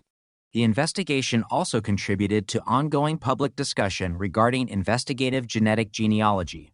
Legal scholars, forensic scientists, and policymakers have continued examining the technique's benefits, limitations, privacy considerations, and appropriate safeguards. As with many developing investigative methods, its application has been accompanied by evolving legal standards and professional guidelines intended to ensure that scientific advances remain consistent with constitutional protections and accepted forensic practice. Within forensic science, the April Tinsley investigation is frequently referenced as an example of how multiple disciplines can work together effectively. Traditional detective work established the investigative foundation. Crime scene specialists preserved critical evidence. Forensic laboratories maintained the integrity of biological samples across decades. Genealogists analyzed complex family relationships using available records. Prosecutors evaluated the evidence according to legal standards before criminal charges were filed. Each stage depended upon the work completed during earlier phases of the investigation. The case further illustrates that solving long unsolved crimes rarely results from a single moment or isolated discovery. Instead, successful investigations typically reflect the cumulative effect of thousands of investigative decisions made over many years. Every interview documented, every laboratory examination completed, every piece of evidence preserved, and every periodic review contributed to maintaining the possibility of eventual resolution. Scientific advances provided powerful new tools, but those tools proved effective only because investigators had carefully preserved the evidence and records needed for later analysis. Today, the April Tinsley investigation remains an important case study within law enforcement training, forensic science education, and discussions concerning cold case investigations. It demonstrates both the limitations faced by investigators working with the technology available in 1988 and the remarkable capabilities that later emerged through continued scientific development. Equally important, it illustrates the value of persistence. Detectives assigned to the case over 3 decades maintained the investigation even when immediate progress appeared unlikely, understanding that future advances might eventually reveal information beyond the reach of contemporary forensic methods. The resolution of the April Tinsley case stands as a reminder that cold cases are not necessarily abandoned cases. Many remain active investigations supported by preserved evidence, periodic review, and evolving scientific techniques. Although years or even decades may pass without significant public developments, investigators often continue examining available evidence whenever new methods become available. The April Tinsley investigation demonstrates how the combination of diligent police work, careful evidence preservation, and responsible scientific innovation can ultimately provide answers in cases once believed beyond resolution. The resolution of the April Tinsley investigation became more than the conclusion of a single homicide case. Within months of the arrest, investigators, forensic scientists, prosecutors, and law enforcement agencies across the United States began examining the methods that had finally identified the offender after more than 3 decades. The case quickly became one of the most frequently cited examples of how preserved evidence and advances in forensic science could work together to resolve crimes once considered unsolvable. At the center of that discussion was investigative genetic genealogy. Although DNA profiling had been used in criminal investigations for many years, the Tinsley investigation demonstrated how genealogical analysis could generate investigative leads when traditional DNA database searches produced no identification. Importantly, investigators emphasized that genealogy itself did not establish guilt. Instead, it served as an investigative tool that directed detectives toward individuals whose relationship to the unknown DNA warranted further investigation. Every potential lead still required corroboration through conventional police work and direct forensic comparison before any arrest could occur. The investigation also highlighted the importance of evidence preservation. Detectives working the original case in 1988 collected and carefully stored biological evidence using the best practices available at the time. Decades later, that same evidence remained suitable for advanced laboratory analysis. Had the evidence been lost, contaminated, or improperly preserved, later scientific developments might never have been applied successfully. For forensic professionals, the case reinforced the principle that preserving evidence is an investment in future investigative capabilities. Another significant lesson involved continuity across generations of investigators. Few detectives who originally responded to the case remained actively assigned when the arrest occurred in 2018. Responsibility had passed through multiple investigative teams over 30 years. Each generation inherited not only the evidence but also extensive case files, interview records, laboratory reports, maps, photographs, and investigative notes prepared by their predecessors. Maintaining comprehensive documentation ensured that valuable information was not lost as personnel changed over time. The case has also been referenced in professional discussions regarding cold case management. Many agencies maintain dedicated cold case units responsible for periodically reviewing unresolved investigations. Rather than allowing files to remain permanently inactive, these units evaluate whether advances in forensic science, digital technology, or newly available records justify renewed investigative efforts. The April Tinsley investigation demonstrates the value of systematic case review rather than assuming that a lack of immediate progress means a case can never be solved. Training programs for detectives increasingly use cases such as April Tinsley's to illustrate the relationship between traditional investigative techniques and modern forensic science. Detectives still conduct interviews, evaluate witness credibility, verify timelines, examine documentary evidence, and establish legal grounds for every investigative action. New technologies enhance these efforts, but do not replace them. Successful investigations continue to depend upon careful documentation, critical analysis, and adherence to established legal procedures. The case also contributed to broader conversations about investigative genetic genealogy itself.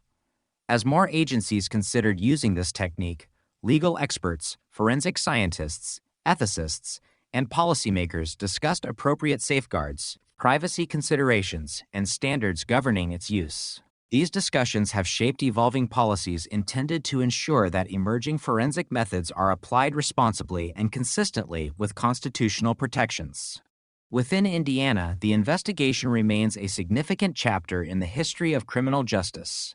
It demonstrated the willingness of local and state law enforcement agencies to continue pursuing an investigation long after public attention had diminished. Detectives repeatedly emphasized that unresolved cases are not forgotten simply because years have passed.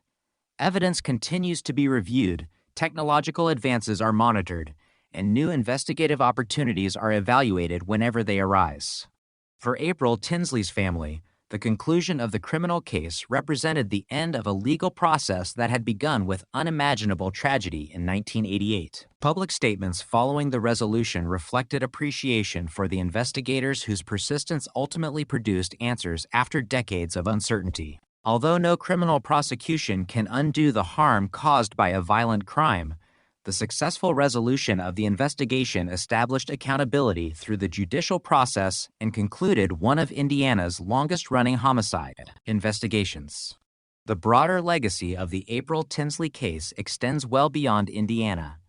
It is frequently studied in forensic science courses, law enforcement training programs, and criminal justice education as an example of how scientific progress can transform long unsolved investigations. It reminds investigators that evidence collected today may become even more valuable tomorrow as laboratory methods continue to evolve. At the same time, it demonstrates that technological breakthroughs are most effective when supported by disciplined investigative work, careful evidence preservation, and sustained institutional commitment. Looking back, the history of the investigation spans 3 decades of changing forensic capabilities.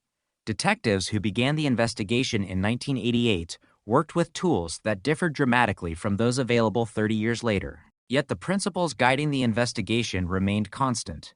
Preserve evidence, document findings carefully, evaluate facts objectively, and continue pursuing lawful investigative opportunities wherever the evidence leads. Those principles, applied consistently across generations of investigators, ultimately enabled the successful resolution of a case that had once appeared beyond the reach of contemporary forensic science. Today, the April Tinsley investigation stands as a documented example of persistence, scientific advancement, and the evolving nature of criminal investigation. Rather than illustrating a single moment of discovery, it demonstrates how decades of careful investigative work, combined with responsible innovation, can eventually provide answers in cases that remain unresolved for many years. Its lasting contribution lies not only in the successful prosecution that concluded the case, but also in the investigative practices and forensic lessons that continue to influence cold case investigations throughout the United States. Long before the phrase investigative genetic genealogy entered the public vocabulary, criminal investigators relied on a more limited form of DNA analysis. Beginning in the late 1980s and expanding throughout the 1990s, forensic DNA profiling transformed criminal investigations by allowing biological evidence recovered from crime scenes to be compared against known reference samples. Over time, national DNA databases such as CODIS became powerful investigative tools, helping law enforcement identify suspects, link crimes committed in different jurisdictions, and exonerate individuals who had been wrongly accused or convicted. Yet these databases also had an important limitation. They could identify only individuals whose DNA profiles had already been lawfully entered into the system. If an offender had never submitted DNA through the criminal justice process, a database search could produce no direct identification. As a result, many investigations reached an impasse despite the presence of high-quality biological evidence. Detectives often knew that the offender's DNA had been recovered from the crime scene, but without a corresponding profile in a forensic database, that evidence could not reveal a name. Thousands of violent crimes across the United States remained unsolved under these circumstances. The challenge was no longer obtaining DNA, it was determining whose DNA it was. At the same time, a separate scientific and technological development was taking place outside the criminal justice system. Commercial DNA testing services became increasingly popular among individuals interested in learning about family origins, ancestry, and biological relationships. Millions of people voluntarily submitted DNA samples for genealogical purposes, contributing to rapidly expanding family history databases. Professional genealogists also gained access to extensive collections of historical records, including census documents, birth certificates, marriage records, military records, newspaper archives, cemetery records, and public family trees. Together, these resources made it possible to identify previously unknown family connections spanning multiple generations. Researchers and forensic specialists eventually recognized that these developments might have investigative value, Rather than searching for an exact DNA match as traditional forensic databases required, they explored whether crime scene DNA could identify biological relatives of an unknown individual. Even distant relatives, sharing only a small portion of DNA, could provide important clues. By combining genetic relationships with historical records, genealogists could construct family trees and gradually narrow the field of potential individuals. This emerging process became known as investigative genetic genealogy, or EGE. Unlike conventional DNA database searches, EGE does not immediately identify a suspect. Instead, it generates investigative leads by identifying possible relatives of the unknown individual. Detectives and genealogists then work together to determine where those family lines intersect, which descendants fit the known facts of the investigation, and which individuals can be eliminated based on age, geography, or other documented evidence. The process is methodical and often time-consuming. After forensic scientists prepare a DNA profile suitable for genealogical analysis, specialized laboratories compare that profile with individuals who have chosen to participate in genealogy databases that permit law enforcement access under specific circumstances. Investigators typically do not find close relatives. More often, they identify distant cousins sharing relatively small amounts of DNA. Professional genealogists must then reconstruct extensive family histories, sometimes extending back several generations before tracing descendants forward again. Each relationship must be verified using reliable historical records rather than assumptions. Only after this extensive genealogical work do investigators begin identifying individuals who could plausibly be associated with the evidence. Even then, genealogy alone does not establish criminal responsibility. It simply narrows the investigation. Detectives must still gather independent evidence using traditional investigative methods. Surveillance may be conducted where legally appropriate, documentary records reviewed, and ultimately a direct DNA comparison obtained before any arrest is considered. One of the earliest and most widely publicized demonstrations of investigative genetic genealogy occurred in 2018, when California authorities identified the individual responsible for a series of murders and sexual assaults committed decades earlier. That investigation demonstrated that genealogy could generate viable leads even when conventional forensic database searches had failed. Following that announcement, law enforcement agencies throughout the United States began evaluating whether similar methods might assist in resolving other long unsolved violent crimes. The April Tinsley investigation became one of the cases benefiting from this emerging approach. Investigators possessed well-preserved biological evidence collected in 1988, but repeated searches of traditional forensic DNA databases had not identified the offender. As investigative genetic genealogy matured into a practical investigative technique, detectives consulted forensic specialists to determine whether the preserved DNA profile could be analyzed using genealogical methods. The answer was yes. The genealogy process did not immediately reveal the identity of the offender. Instead, it produced biological relationships requiring careful interpretation by trained genealogists. Through extensive research into publicly available records, investigators gradually reconstructed family connections that ultimately narrowed the field of possible individuals. This work required both scientific expertise and traditional historical research. Every conclusion had to be supported by documented relationships rather than speculation. Once investigators identified an individual whose documented family relationships, age, and geographic history were consistent with the genealogical findings, the investigation returned to conventional police work. Detectives obtained a lawfully discarded DNA sample and submitted it for forensic comparison against the crime scene evidence. Laboratory analysis confirmed that the DNA matched the biological evidence preserved from the original investigation. Only after this independent forensic confirmation did investigators proceed with an arrest. The success of cases such as April Tinsley's demonstrated that investigative genetic genealogy should be understood as an investigative lead generation technique rather than a replacement for established forensic procedures. Genealogy points investigators toward possible individuals, but criminal charges continue to depend upon independently admissible evidence meeting established legal standards. This distinction has remained central to professional guidance issued by forensic organizations and law enforcement agencies. The rapid adoption of investigative genetic genealogy also prompted important discussions regarding ethics, privacy, and public policy. Because genealogical databases originated primarily for personal and family history purposes rather than criminal investigations, questions emerged concerning appropriate law enforcement access, user consent, transparency, and legal oversight. Some genealogy companies revised their policies to require users to affirmatively opt in before permitting law enforcement comparisons, while others limited or prohibited such access altogether. Professional organizations developed best practice guidelines emphasizing that the technique should generally be reserved for serious violent crimes and unidentified human remains investigations. Legal scholars have similarly examined how investigative genetic genealogy fits within existing constitutional principles and privacy protections. Although the legal landscape continues to evolve, investigators using the technique generally operate within established judicial procedures and agency policies designed to ensure that genealogical leads are corroborated through traditional, investigative methods before enforcement action occurs. Cortez evaluating evidence in criminal prosecutions continue to focus on the admissibility of the independently confirmed forensic evidence rather than the genealogical research that generated the investigative lead.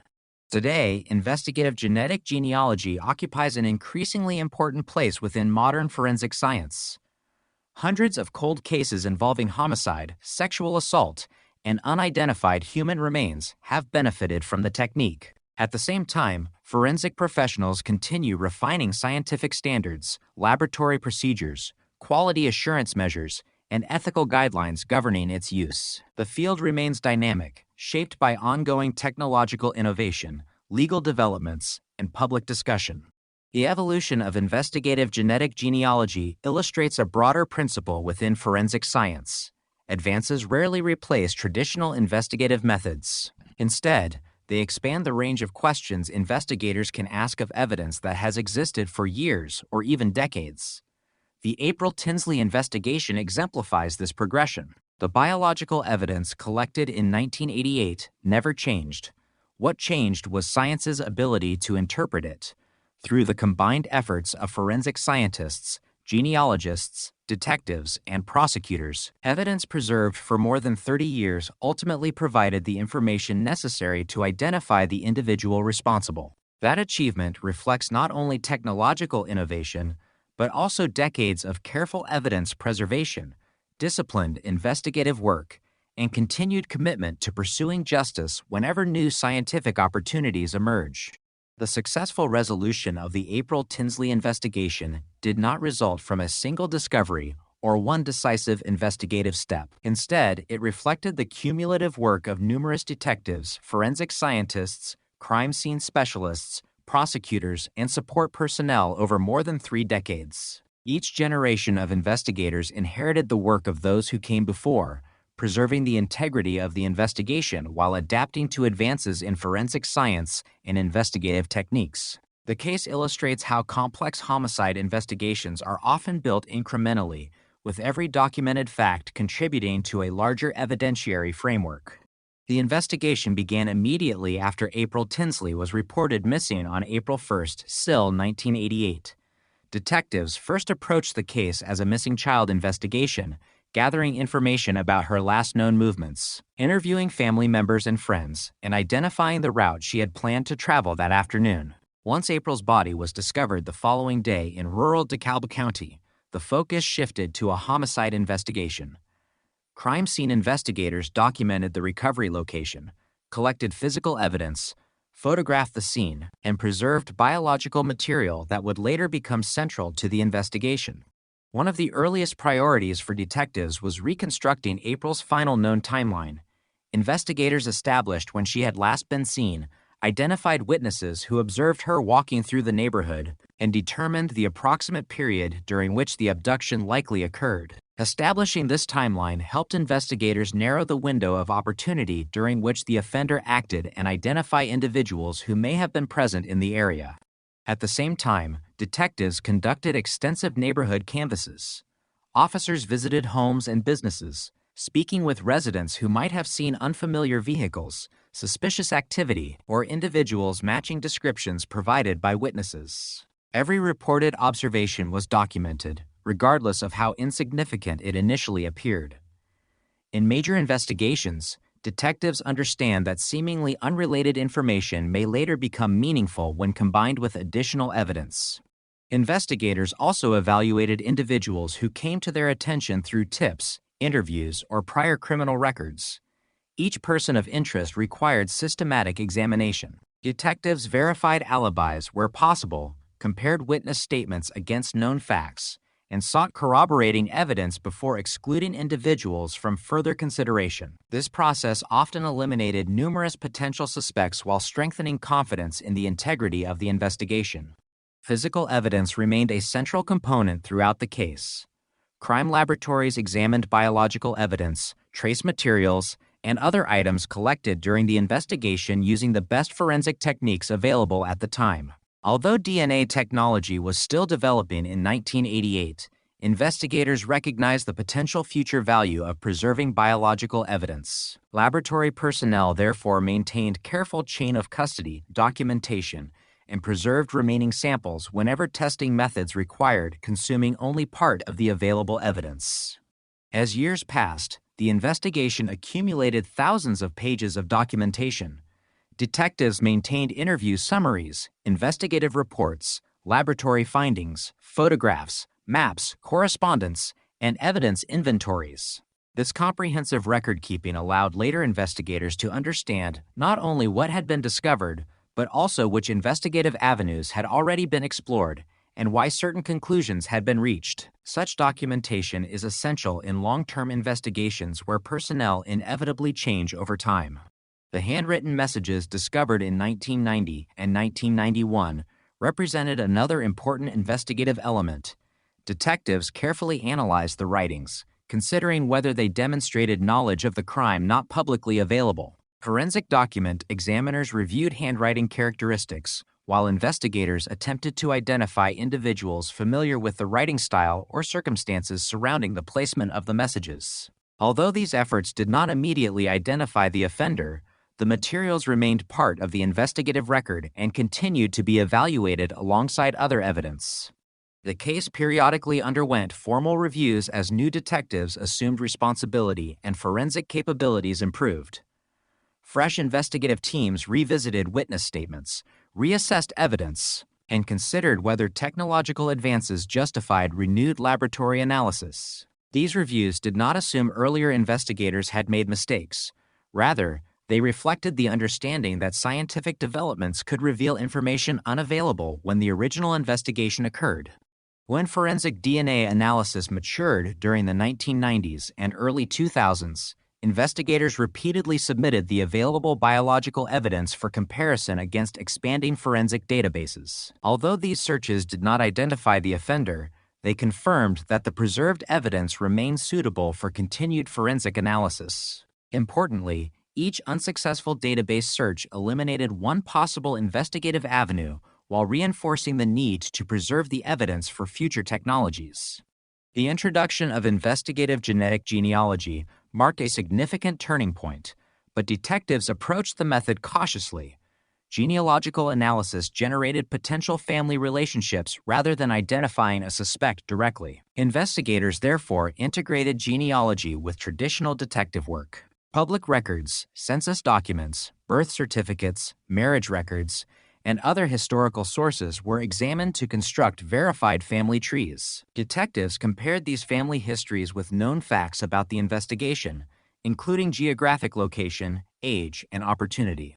As genealogical research narrowed the field of possible individuals, detectives continued applying conventional investigative methods. They conducted background research, verified publicly available information, and assessed whether any identified individual could reasonably be associated with the evidence. Genealogy alone was never considered sufficient to support criminal charges. The investigation ultimately required direct forensic confirmation. Detectives obtained a DNA sample from an item that had been lawfully discarded in public. Crime laboratory scientists compared that sample with the biological evidence preserved from the 1988 investigation. According to investigators, the laboratory analysis established that the DNA profiles matched. This direct forensic comparison transformed an investigative lead into evidence capable of supporting criminal prosecution. Even after obtaining this result, investigators continued building the evidentiary record. Prosecutors reviewed laboratory reports, chain of custody documentation, investigative procedures, and supporting evidence to ensure that the case satisfied legal standards for prosecution. Detectives prepared detailed reports describing the investigative process from the original crime seen through the modern forensic analysis. Such documentation was essential not only for court proceedings, but also for demonstrating the reliability of the investigation. The eventual guilty plea by John D. Miller meant that the evidence was not subjected to a contested jury trial. Nevertheless, investigators had prepared the case as though every investigative step might require detailed judicial scrutiny. This preparation reflected standard practice in major criminal investigations, where evidence must withstand careful legal examination regardless of whether a trial ultimately occurs. The April Tinsley investigation demonstrates that successful homicide investigations depend upon the integration of multiple disciplines rather than reliance upon any single technique. Crime scene processing, witness interviews, forensic laboratory analysis, investigative documentation, genealogical research, surveillance, legal review, and prosecutorial preparation all contributed to the final outcome. Each stage built upon work completed years earlier, illustrating how careful investigative practices preserve opportunities for future scientific advances. Perhaps the most enduring lesson from the case is that detectives never truly built a new case after 3 decades. They continued building the same case that began in April 1988. Every report written, every item of evidence preserved, every interview documented, and every laboratory examination performed contributed to a continuous investigative record. When new forensic technologies became available, investigators were prepared not because they had discovered entirely new evidence, but because generations of detectives had protected and documented the original evidence with exceptional care. The resulting investigation stands as a comprehensive example of how persistence, scientific innovation, and meticulous police work can combine to resolve a homicide that once appeared beyond the reach of contemporary investigative methods. By the time investigators announced the arrest of John D. Miller in July 2018, the April Tinsley investigation had already become a landmark example of how advances in forensic science could transform a decades-old cold case. Yet identifying a suspect marked only the end of the investigative phase. The next stage belonged to the criminal justice system, where prosecutors were responsible for presenting evidence that satisfied the legal standards required for conviction. Although the public often focuses on the arrest itself, experienced investigators understand that every major case must withstand careful legal scrutiny before accountability can be established in court. Following Miller's arrest, prosecutors formally filed charges related to the abduction, sexual assault, and murder of April Tinsley. As in every criminal case, the filing of charges initiated a series of judicial proceedings governed by constitutional protections and established rules of criminal procedure. Miller was entitled to legal representation, the opportunity to review the evidence presented against him, and all procedural safeguards guaranteed under Indiana and federal law.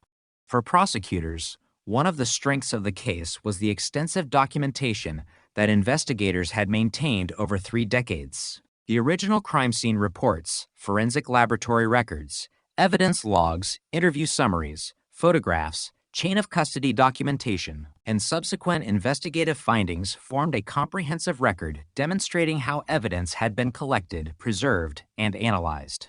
Such documentation is critical in long-term investigations because courts require assurance that physical evidence has remained secure and scientifically reliable from the time it was collected until its presentation in legal proceedings.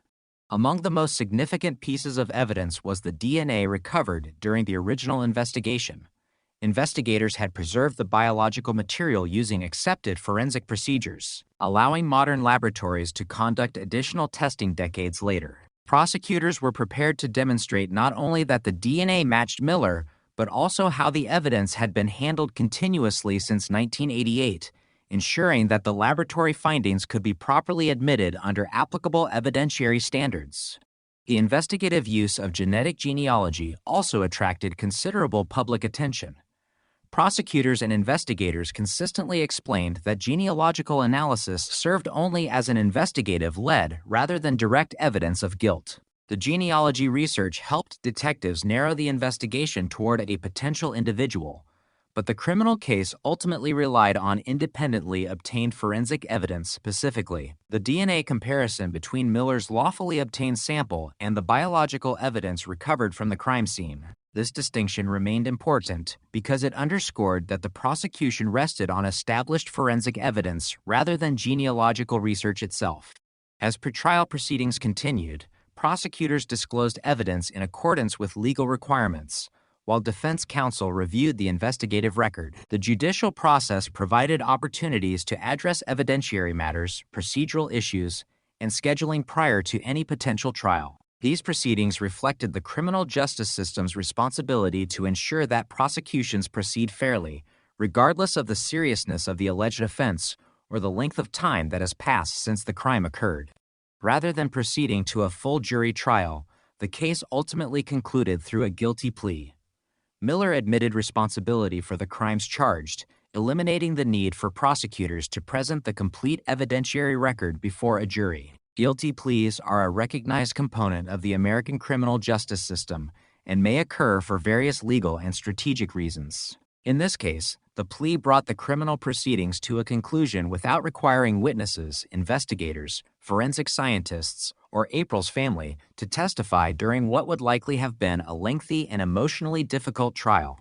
Following the guilty plea, the court imposed a sentence of 80 years imprisonment. The sentence reflected the seriousness of the offenses and formally concluded the criminal prosecution. With the entry of judgment, one of Indiana's longest-running homicide investigations reached its legal resolution more than 30 years after April Tinsley's death. The conclusion of the criminal proceedings also marked an important moment for the investigators who had worked on the case across multiple decades. Many of the detectives involved in the original investigation had retired long before the arrest occurred. Others inherited responsibility for the case years later, building upon the work of their predecessors while incorporating advances in forensic science. Public statements made after the guilty plea frequently emphasized that the successful prosecution reflected the combined efforts of numerous investigators, laboratory personnel, prosecutors, and support staff rather than the work of any single individual. For April's family, the guilty plea ended decades of uncertainty regarding the identity of the offender. Publicly available statements following the court proceedings expressed appreciation for the persistence demonstrated by investigators and acknowledged the role that scientific advances had played in identifying the person responsible. Although no criminal sentence could undo the events of 1988, the judicial process established legal accountability through a conviction supported by forensic evidence. The April Tinsley prosecution also became an important reference point within the legal and forensic communities. Prosecutors examining other cold cases studied the investigation as an example of how biological evidence preserved for decades could be effectively presented in court after undergoing modern forensic analysis. The case demonstrated that the passage of time does not necessarily diminish the evidentiary value of properly preserved forensic material, provided that investigators maintain complete documentation and laboratories follow accepted scientific procedures. From a legal perspective, the case further illustrated the distinction between investigative techniques and courtroom evidence. Genetic genealogy helped generate an investigative lead, but prosecutors relied upon conventional forensic DNA evidence, documentary records, witness testimony where appropriate, and properly authenticated investigative documentation to establish the factual basis supporting the conviction. This approach reinforced the principle that emerging investigative technologies must ultimately be supported by evidence admissible under established legal standards. The prosecution also highlighted the importance of interdisciplinary cooperation within the criminal justice system. Detectives, forensic scientists, genealogists, laboratory analysts, prosecutors, victim advocates, and court personnel each performed specialized roles contributing to the successful resolution of the case. Their coordinated efforts demonstrated how complex criminal investigations increasingly require expertise across multiple disciplines while remaining grounded in established investigative and legal principles. Today, The court proceedings in the April Tinsley case are frequently discussed alongside the investigation itself because they illustrate the final stage of a successful cold case prosecution. Solving a crime involves more than identifying a suspect. It also requires assembling reliable evidence, preserving its integrity over time, complying with constitutional safeguards, and presenting the case within the judicial system according to established legal standards. The April Tinsley prosecution demonstrates how decades of careful investigative work, combined with responsible application of modern forensic science, ultimately resulted in a legally supported conviction that brought one of Indiana's most significant cold case investigations to its conclusion.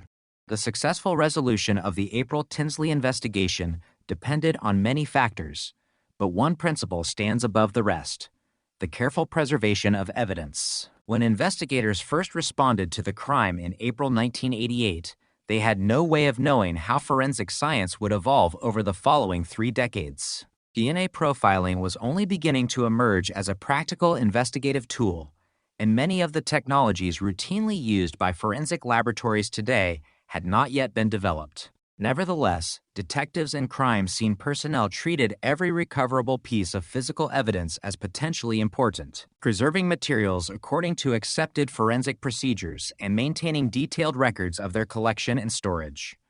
Those decisions proved essential decades later. Crime scene preservation begins long before laboratory analysis. Investigators first establish control of the scene, document its condition through notes and photography, identify potential sources of evidence, and carefully collect items using procedures designed to minimize contamination. Every item receives identifying information describing where it was recovered, who collected it, and when it entered official custody. These records form the beginning of what is known as the chain of custody, a documented history demonstrating continuous accountability for every piece of evidence from the moment of collection until its presentation in court. In the April Tinsley investigation, maintaining that chain of custody became particularly important because more than 30 years passed between the crime and the eventual prosecution. Throughout those decades, the biological evidence remained securely stored, and every transfer between investigators, laboratories, or evidence facilities was documented. Such procedures are not unique to this case. They represent standard forensic practice intended to preserve both the physical integrity and legal admissibility of evidence. Biological evidence requires especially careful handling. Samples containing DNA can deteriorate if exposed to unsuitable environmental conditions or become contaminated if handled improperly. Forensic laboratories therefore follow strict protocols governing storage, packaging, transportation, and laboratory analysis. Advances in forensic science have made it possible to obtain increasingly detailed DNA profiles from smaller or older samples than earlier technologies could analyze. However, those scientific advances are useful only when the original evidence has been properly preserved. The April Tinsley investigation illustrates this principle clearly. Detectives in 1988 preserved biological material using the best available methods of their time. Although laboratory capabilities were limited compared with modern standards, investigators recognized that future scientific developments might allow additional testing. Rather than consuming all available material during early examinations, forensic specialists preserved remaining samples whenever possible. This cautious approach ensured that evidence remained available for later analysis as technology improved. Throughout the 1990s and early 2000s, investigators periodically submitted preserved evidence for additional laboratory examination. Each new generation of forensic testing offered opportunities to extract more information than previous methods had allowed.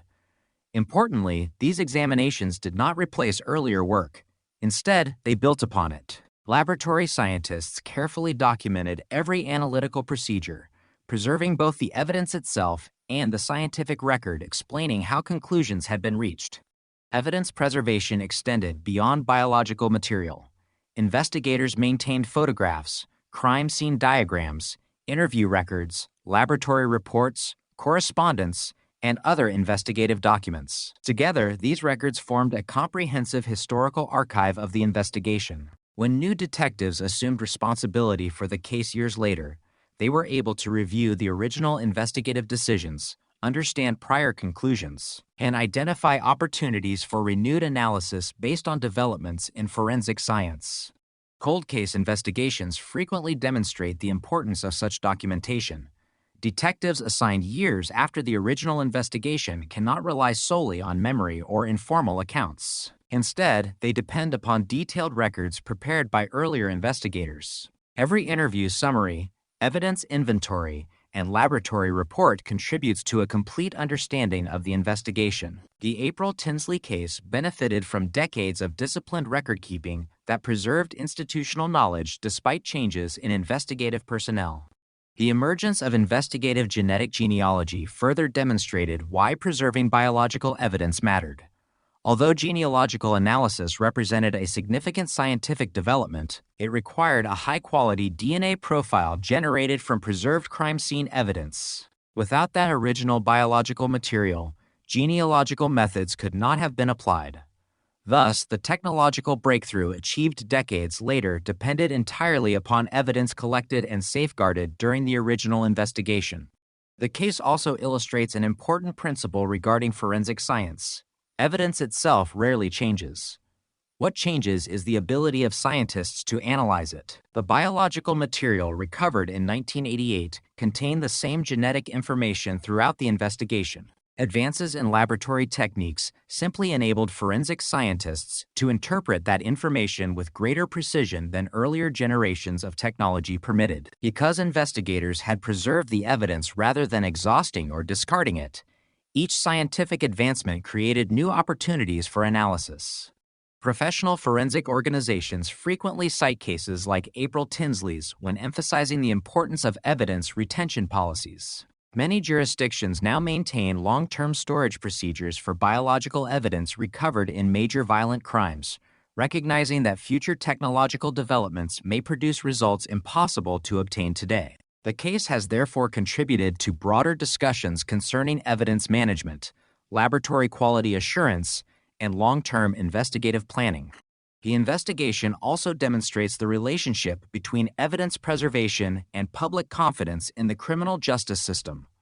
Successful prosecution requires more than identifying a suspect. Cortes must be satisfied that forensic evidence has remained reliable from collection through analysis and presentation.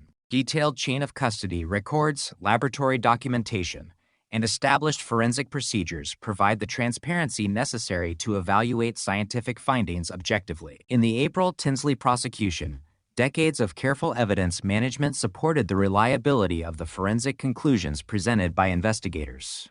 Law enforcement agencies have incorporated lessons from long-term investigations into training programs for detectives, crime scene personnel, and evidence technicians. New investigators are routinely instructed that even evidence appearing insignificant at the time of collection may become critically important as forensic science evolves. Consequently, careful preservation is viewed not merely as an administrative responsibility, but as a fundamental investigative practice with potential consequences extending decades into the future.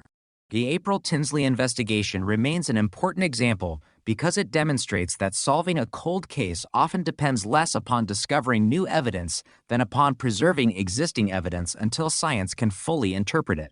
Every investigator who handled the evidence, every laboratory scientist who documented analytical procedures, and every evidence custodian who maintained secure storage contributed to the eventual resolution of the case. Their work illustrates that forensic success is rarely the product of a single breakthrough. Instead, it reflects years of disciplined professional practice carried out according to established scientific and legal standards. Ultimately, the preservation of evidence ensured that when investigative genetic genealogy and advanced DNA analysis became available, the case was ready. The biological evidence collected in 1988 remained scientifically viable, legally admissible, and capable of supporting further examination. That continuity transformed a decades-old investigation into one that could benefit from entirely new forensic technologies, demonstrating that careful evidence preservation is not simply about protecting the past, it is about preserving future opportunities for justice. The resolution of the April Tinsley investigation extended far beyond the conclusion of a single homicide case. Within the law enforcement and forensic science communities, The case quickly became an important example of how technological advances, combined with decades of careful investigative work, could fundamentally change the prospects for solving violent crimes that had remained unresolved for many years. Although every investigation presents unique challenges, the April Tinsley case demonstrated principles that have influenced cold case practices across the United States. For many years, investigators understood that biological evidence from numerous cold cases existed, but could not identify offenders through conventional DNA database searches. The limitation was not the quality of the evidence itself. Rather, it was the absence of a matching reference profile in established forensic databases. The successful application of investigative genetic genealogy in the April Tinsley investigation illustrated a new investigative pathway for carefully selected cases where traditional methods had reached their limits. Law enforcement agencies responded by reviewing other unsolved investigations involving preserved biological evidence. Detectives and forensic specialists evaluated whether advances in DNA technology or genealogical analysis might provide new opportunities to generate investigative leads. Many agencies established formal review procedures to identify cases that met the scientific and legal requirements for additional forensic examination. These reviews reflected a broader recognition that unresolved cases should be periodically reassessed as investigative technologies continue to evolve. The April Tinsley investigation also reinforced the importance of multidisciplinary cooperation. Modern cold case investigations increasingly require expertise extending beyond traditional detective work. Crime scene specialists, forensic laboratory scientists, investigative genealogists, prosecutors, digital analysts, victim advocates, and evidence custodians all contribute specialized knowledge that supports the investigative process. The successful coordination of these disciplines became one of the defining characteristics of the investigation. Professional law enforcement organizations incorporated lessons from the case into training and educational programs.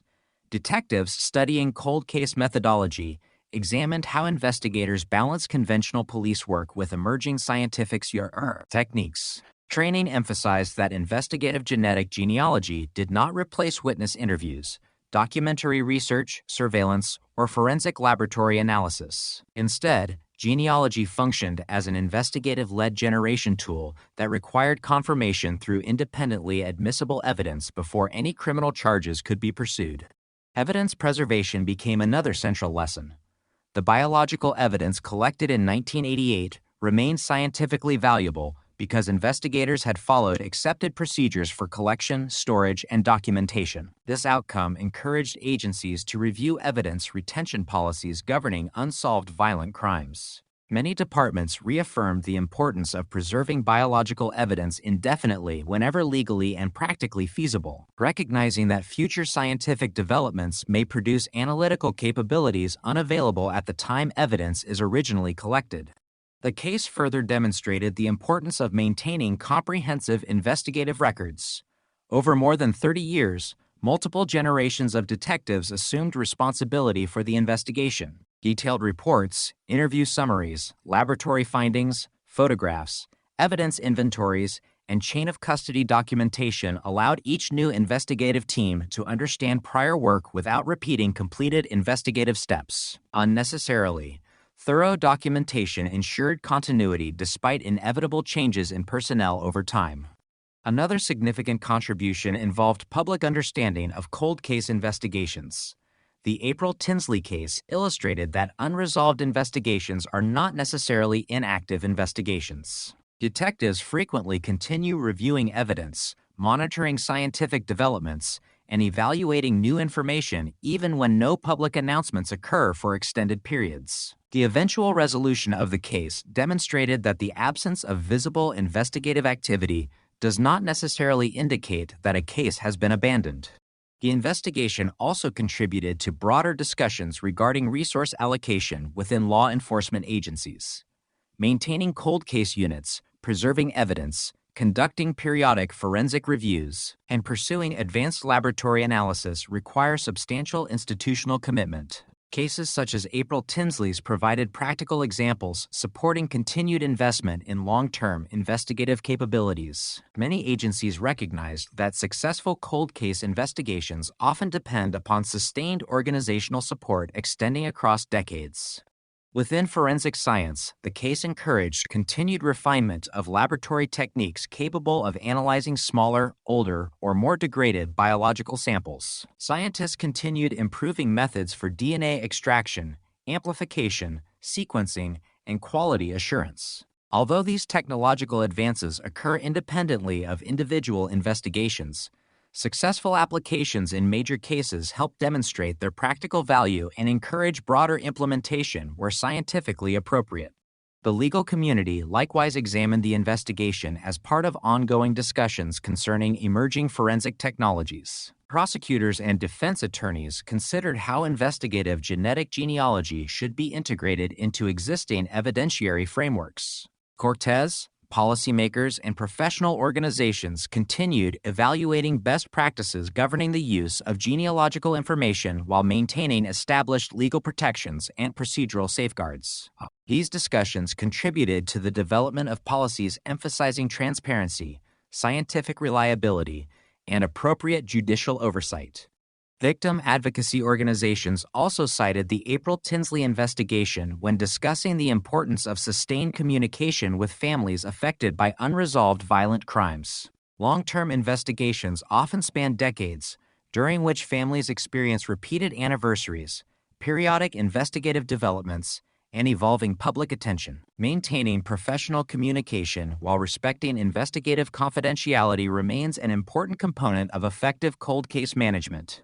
Internationally, investigators in other countries observed developments in forensic genealogy with growing interest. Although legal frameworks differ across jurisdictions, the scientific principles demonstrated in the April Tinsley investigation contributed to broader discussions regarding the future role of advanced DNA analysis in unresolved criminal investigations. Researchers, forensic laboratories, and law enforcement agencies continue exchanging information through professional conferences, scientific publications, and collaborative research addressing the responsible application of these methods.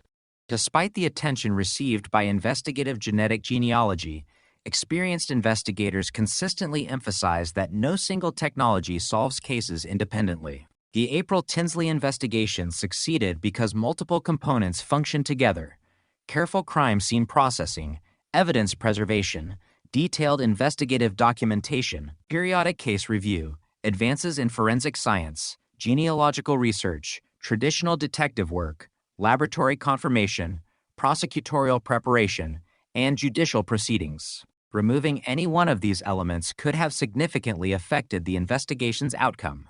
Today, the April Tinsley case is frequently referenced in criminal justice education as an example of how persistence, scientific innovation, and institutional continuity can converge to resolve a long unsolved homicide. It demonstrates that technological advances achieve their greatest value when supported by disciplined investigative practices established years or even decades earlier.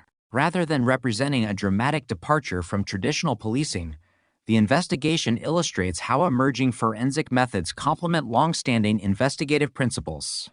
The broader legacy of the case continues to influence discussions about the future of cold case investigations.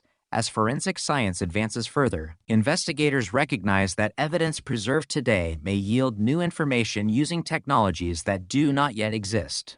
The April Tinsley investigation, therefore, serves not only as a historical case study, but also as a reminder that every carefully documented investigation preserves opportunities for future scientific discovery. Its lasting contribution lies in demonstrating that the combination of professional persistence, responsible innovation, and meticulous evidence preservation can transform investigations once considered beyond resolution into cases capable of achieving accountability through the criminal justice system. The successful resolution of the April Tinsley investigation brought renewed attention not only to the capabilities of forensic science, but also to the legal and ethical questions surrounding investigative genetic genealogy. While many viewed the case as evidence of the remarkable progress made in solving long unsolved violent crimes, Others emphasize the importance of ensuring that emerging investigative methods develop within clear legal frameworks, transparent policies, and appropriate safeguards. As investigative genetic genealogy became more widely used, discussions expanded beyond individual cases to broader questions concerning privacy, consent, scientific reliability, and public confidence in the criminal justice system. One of the most significant distinctions emphasized by investigators is the difference between forensic DNA databases and genealogical DNA databases. Traditional forensic databases, such as the Combined DNA Index System, CODIS, in the United States, operate under statutory and regulatory frameworks that define whose DNA may be included and how the information may be used. These databases generally contain DNA profiles collected through the criminal justice system under applicable laws and are designed specifically for forensic identification. Genealogical databases developed for an entirely different purpose. Many were created to help individuals explore family history, identify biological relatives, or learn about ancestral origins. Participation is generally voluntary, and users choose whether to submit their DNA for genealogical analysis. As law enforcement agencies began exploring whether these databases could assist in identifying unknown offenders, important questions emerged concerning user expectations, informed consent, and the circumstances under which genealogical information should be made available for criminal investigations. In response to these questions, several genealogy service providers modified their policies regarding law enforcement access. Some introduced opt-in systems, allowing users to decide whether their DNA information could be compared in criminal investigations involving serious violent crimes or unidentified human remains. Others adopted more restrictive policies or prohibited such searches entirely. These differing approaches reflected the evolving nature of both the technology and public expectations concerning genetic privacy. Professional forensic organizations also developed guidance intended to promote responsible use of investigative genetic genealogy.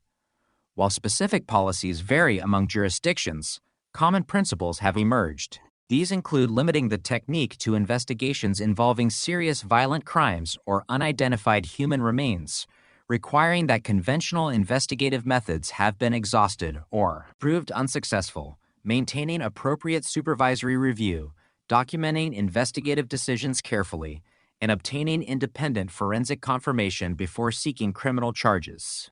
The April Tinsley investigation illustrates these principles in practice. Publicly available information indicates that investigators first attempted to identify the offender through conventional DNA database comparisons. Only after those efforts failed and new scientific methods became available did they pursue investigative genetic genealogy as an additional investigative technique. Even then, genealogy served only to generate investigative leads. Detectives ultimately relied upon independently obtained DNA evidence to confirm the identity of the individual under investigation before making an arrest. This distinction is legally significant. Genealogical analysis itself is generally not presented as proof of guilt in criminal proceedings. Instead, it functions as an investigative process that directs detectives toward individuals who may warrant further investigation. Cortez continued to evaluate admissible evidence according to established evidentiary standards, focusing on independently verified forensic findings, witness testimony where applicable, documentary evidence, and other materials meeting legal requirements for reliability and admissibility. Legal scholars have also examined constitutional questions associated with investigative genetic genealogy. In the United States, discussions often involve the relationship between the Fourth Amendment, expectations of privacy, and the voluntary sharing of genetic information through genealogy services. Because legal standards continue to evolve alongside technological developments, investigators work closely with prosecutors and legal advisors to ensure that investigative methods remain consistent with current law and judicial guidance. Another ethical consideration involves the potential impact upon individuals who are not themselves subjects of criminal investigations. Genealogical analysis frequently begins by identifying distant biological relatives of an unknown individual. These relatives are not suspects and may have no knowledge of the investigation. Professional genealogists and investigators therefore approach family history research carefully, recognizing the importance of protecting privacy while limiting investigative attention to individuals supported by evidence rather than biological relationship alone. The development of investigative genetic genealogy has also encouraged greater collaboration between scientists, genealogists, legal experts, ethicists, and policymakers. Conferences, academic publications, and professional working groups continue examining best practices governing laboratory procedures, data management, quality assurance, transparency, and oversight. These collaborative efforts aim to establish standards that promote both investigative effectiveness and public confidence. Public confidence remains an important consideration because successful criminal investigations depend not only upon scientific capability, but also upon community trust. Investigators have generally emphasized transparency regarding the role of genealogy in investigations while explaining that traditional forensic confirmation remains essential before criminal prosecution. By distinguishing investigative leads from courtroom evidence, law enforcement agencies seek to ensure that public understanding accurately reflects the scientific and legal processes involved. The April Tinsley investigation also contributed to discussions regarding proportionality. Investigative genetic genealogy requires significant scientific expertise, genealogical research, legal review, and laboratory resources. Consequently, many agencies reserve the technique for investigations involving homicide, sexual assault, or unidentified human remains rather than less serious offenses. This prioritization reflects both resource considerations and the ethical balance between investigative necessity and individual privacy interests. As technology continues advancing, researchers anticipate further developments in forensic genetics. Improved sequencing techniques, expanded analytical methods, and enhanced laboratory capabilities may increase investigators' ability to interpret biological evidence while simultaneously raising new legal and ethical questions. Policymakers, courts, and professional organizations will likely continue refining standards governing these technologies as scientific knowledge evolves. Importantly, the April Tinsley investigation demonstrates that responsible innovation depends upon integrating new scientific methods with long-standing legal principles. Investigators did not abandon traditional procedures when genealogy became available. Instead, they incorporated the new technique into an established investigative framework, emphasizing evidence preservation, careful documentation, independent forensic verification, prosecutorial review, and judicial oversight. This balanced approach has become one of the defining lessons associated with the case. Today, investigative genetic genealogy occupies an increasingly recognized place within modern forensic investigation, but its use continues to develop through ongoing scientific research, legal analysis, and public discussion. The April Tinsley investigation remains a significant example because it illustrates both the promise and the responsibilities accompanying emerging forensic technologies. It demonstrates that scientific progress can create powerful new investigative opportunities while reinforcing the enduring importance of transparency, accountability, and adherence to established legal standards. Ultimately, the ethical and legal discussions surrounding investigative genetic genealogy are not separate from the pursuit of justice. They are part of it. Advances in forensic science achieve their greatest value when implemented in ways that respect constitutional protections, maintain scientific integrity, and preserve public confidence in the criminal justice system. The April Tinsley investigation stands as an example of how these objectives can be pursued together, showing that innovation and accountability are most effective when they advance side by side.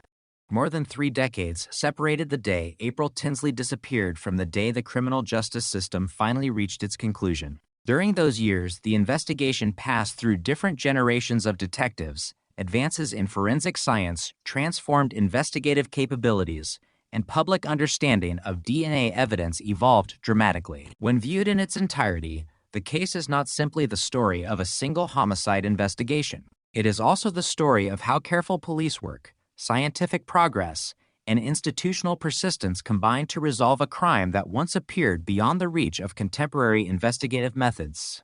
The events of April 1988 profoundly affected the communities of Fort Wayne, Leo, and the surrounding region of northeastern Indiana. Like many crimes involving children, the investigation had an impact extending well beyond those directly connected to the case. Schools, community organizations, law enforcement agencies, and families all responded by strengthening awareness of child safety and encouraging cooperation with investigators. Although public attention naturally changed over time, the memory of the case remained an important part of the region's history.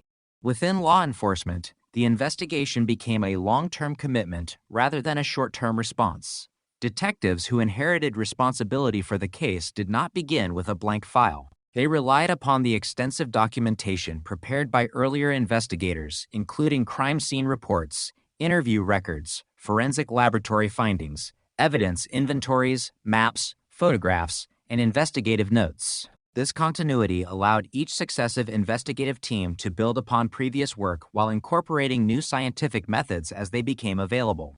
The preservation of evidence proved to be one of the defining features of the investigation. The biological material collected in 1988 remained available for advanced forensic examination decades later because investigators followed accepted evidence handling procedures from the very beginning. The case has since been widely cited in professional discussions as an example of why evidence from serious violent crimes should be preserved whenever possible. Scientific capabilities continue to evolve, and evidence that appears to have limited value today may become critically important in the future. The investigation also demonstrated that technological innovation is most effective when supported by disciplined investigative practices. Investigative genetic genealogy generated valuable leads, but it did not replace traditional police work. Detectives continued reviewing records, verifying family histories, conducting lawful surveillance, obtaining independently admissible DNA evidence, and preparing comprehensive documentation for prosecutors. Every scientific development was integrated into an investigative process governed by established legal standards rather than treated as a substitute for conventional evidence. Forensic scientists likewise view the case as an important milestone. The successful application of advanced DNA analysis illustrated the practical benefits of decades of research into molecular biology, laboratory procedures, quality assurance, and evidence interpretation. Yet the scientific achievement was not limited to laboratory technology alone. It also reflected collaboration among crime scene specialists, forensic analysts, genealogists, prosecutors, and investigators working toward a common objective while maintaining rigorous professional standards. The legal proceedings that followed the investigation reinforced another important principle. Identifying a suspect is only one stage of the criminal justice process. Prosecutors must present evidence capable of satisfying legal requirements, while courts ensure that constitutional protections and procedural safeguards are respected. The guilty plea entered by John D. Miller concluded the prosecution without a contested trial, but investigators had prepared the case as though every aspect of the evidence might require judicial examination. Their careful preparation reflected the professional expectation that scientific findings must always withstand legal scrutiny. The broader influence of the case extends into criminal justice education. Police academies, detective training programs, forensic science courses, and legal education seminars frequently examine investigations such as April Tinsley's to illustrate the relationship between evidence preservation, technological advancement, investigative persistence, and interdisciplinary cooperation. Students studying modern criminal investigations encounter the case not simply because it was solved, but because of the methods that made its resolution possible. The investigation has also contributed to continued discussion regarding the responsible use of investigative genetic genealogy. Since the case was resolved, forensic organizations, policymakers, legal scholars, and genealogy service providers have continued refining guidance governing the use of genetic genealogy in criminal investigations. These discussions recognize that scientific innovation must remain consistent with legal protections, ethical responsibilities, and public confidence in the criminal justice system. The April Tinsley investigation remains part of those discussions because it demonstrates both the opportunities created by new technologies and the importance of applying them responsibly. Another enduring lesson concerns patience. Popular portrayals of criminal investigations often emphasize dramatic breakthroughs occurring within days or weeks.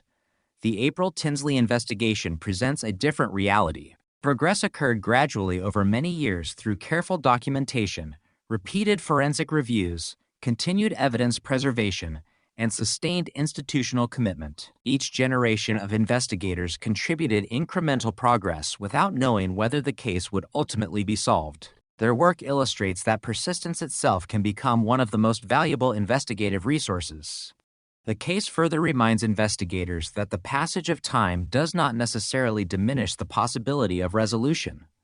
Advances in forensic science continue expanding the range of questions that can be asked of preserved evidence. Investigators today recognize that unresolved cases should not be viewed solely through the limitations of the technology available when the crime occurred. Instead, they are periodically reassessed in light of new scientific capabilities, improved laboratory methods, and evolving investigative techniques. For April Tinsley's family, the conclusion of the criminal case represented the end of a legal process that had extended for more than 30 years. Public statements made following the investigation reflected appreciation for the persistence demonstrated by investigators and acknowledged the role of scientific advancement in identifying the offender. While no criminal proceeding can undo the events of 1988, the judicial outcome established legal accountability and concluded one of Indiana's most significant cold case investigations. Today, the April Tinsley investigation remains an important reference point for professionals engaged in homicide investigation, forensic science, criminal law, and victim advocacy. Its significance lies not only in the successful identification and prosecution of the offender, but also in the investigative principles it illustrates. Preserve evidence carefully, document every investigative step thoroughly, remain open to scientific innovation, and continue evaluating unresolved cases as new technologies emerge. These lessons extend beyond any single investigation and continue influencing how agencies approach cold cases across the United States. Ultimately, the legacy of the April Tinsley investigation is measured not by the passage of time, but by the enduring value of professional perseverance. The evidence collected in 1988 never changed. What changed was the ability of science to interpret it. The investigators who preserved that evidence could not foresee the technologies that would eventually become available, yet they recognized that future advancements might one day provide answers unavailable to them. Their foresight, combined with decades of careful investigative work and responsible scientific innovation, transformed a long unsolved homicide into a documented example of how justice can still be pursued even after many years have passed. The April Tinsley investigation, therefore, stands as more than the resolution of a single criminal case. It represents the continuing evolution of forensic science, the importance of meticulous investigative practice, and the commitment of law enforcement professionals who refuse to regard the passage of time as the end of an investigation. Instead, it demonstrates that every carefully preserved piece of evidence carries the possibility that future knowledge may reveal what once seemed impossible to discover, a principle that continues to shape cold case investigations throughout the criminal justice system today.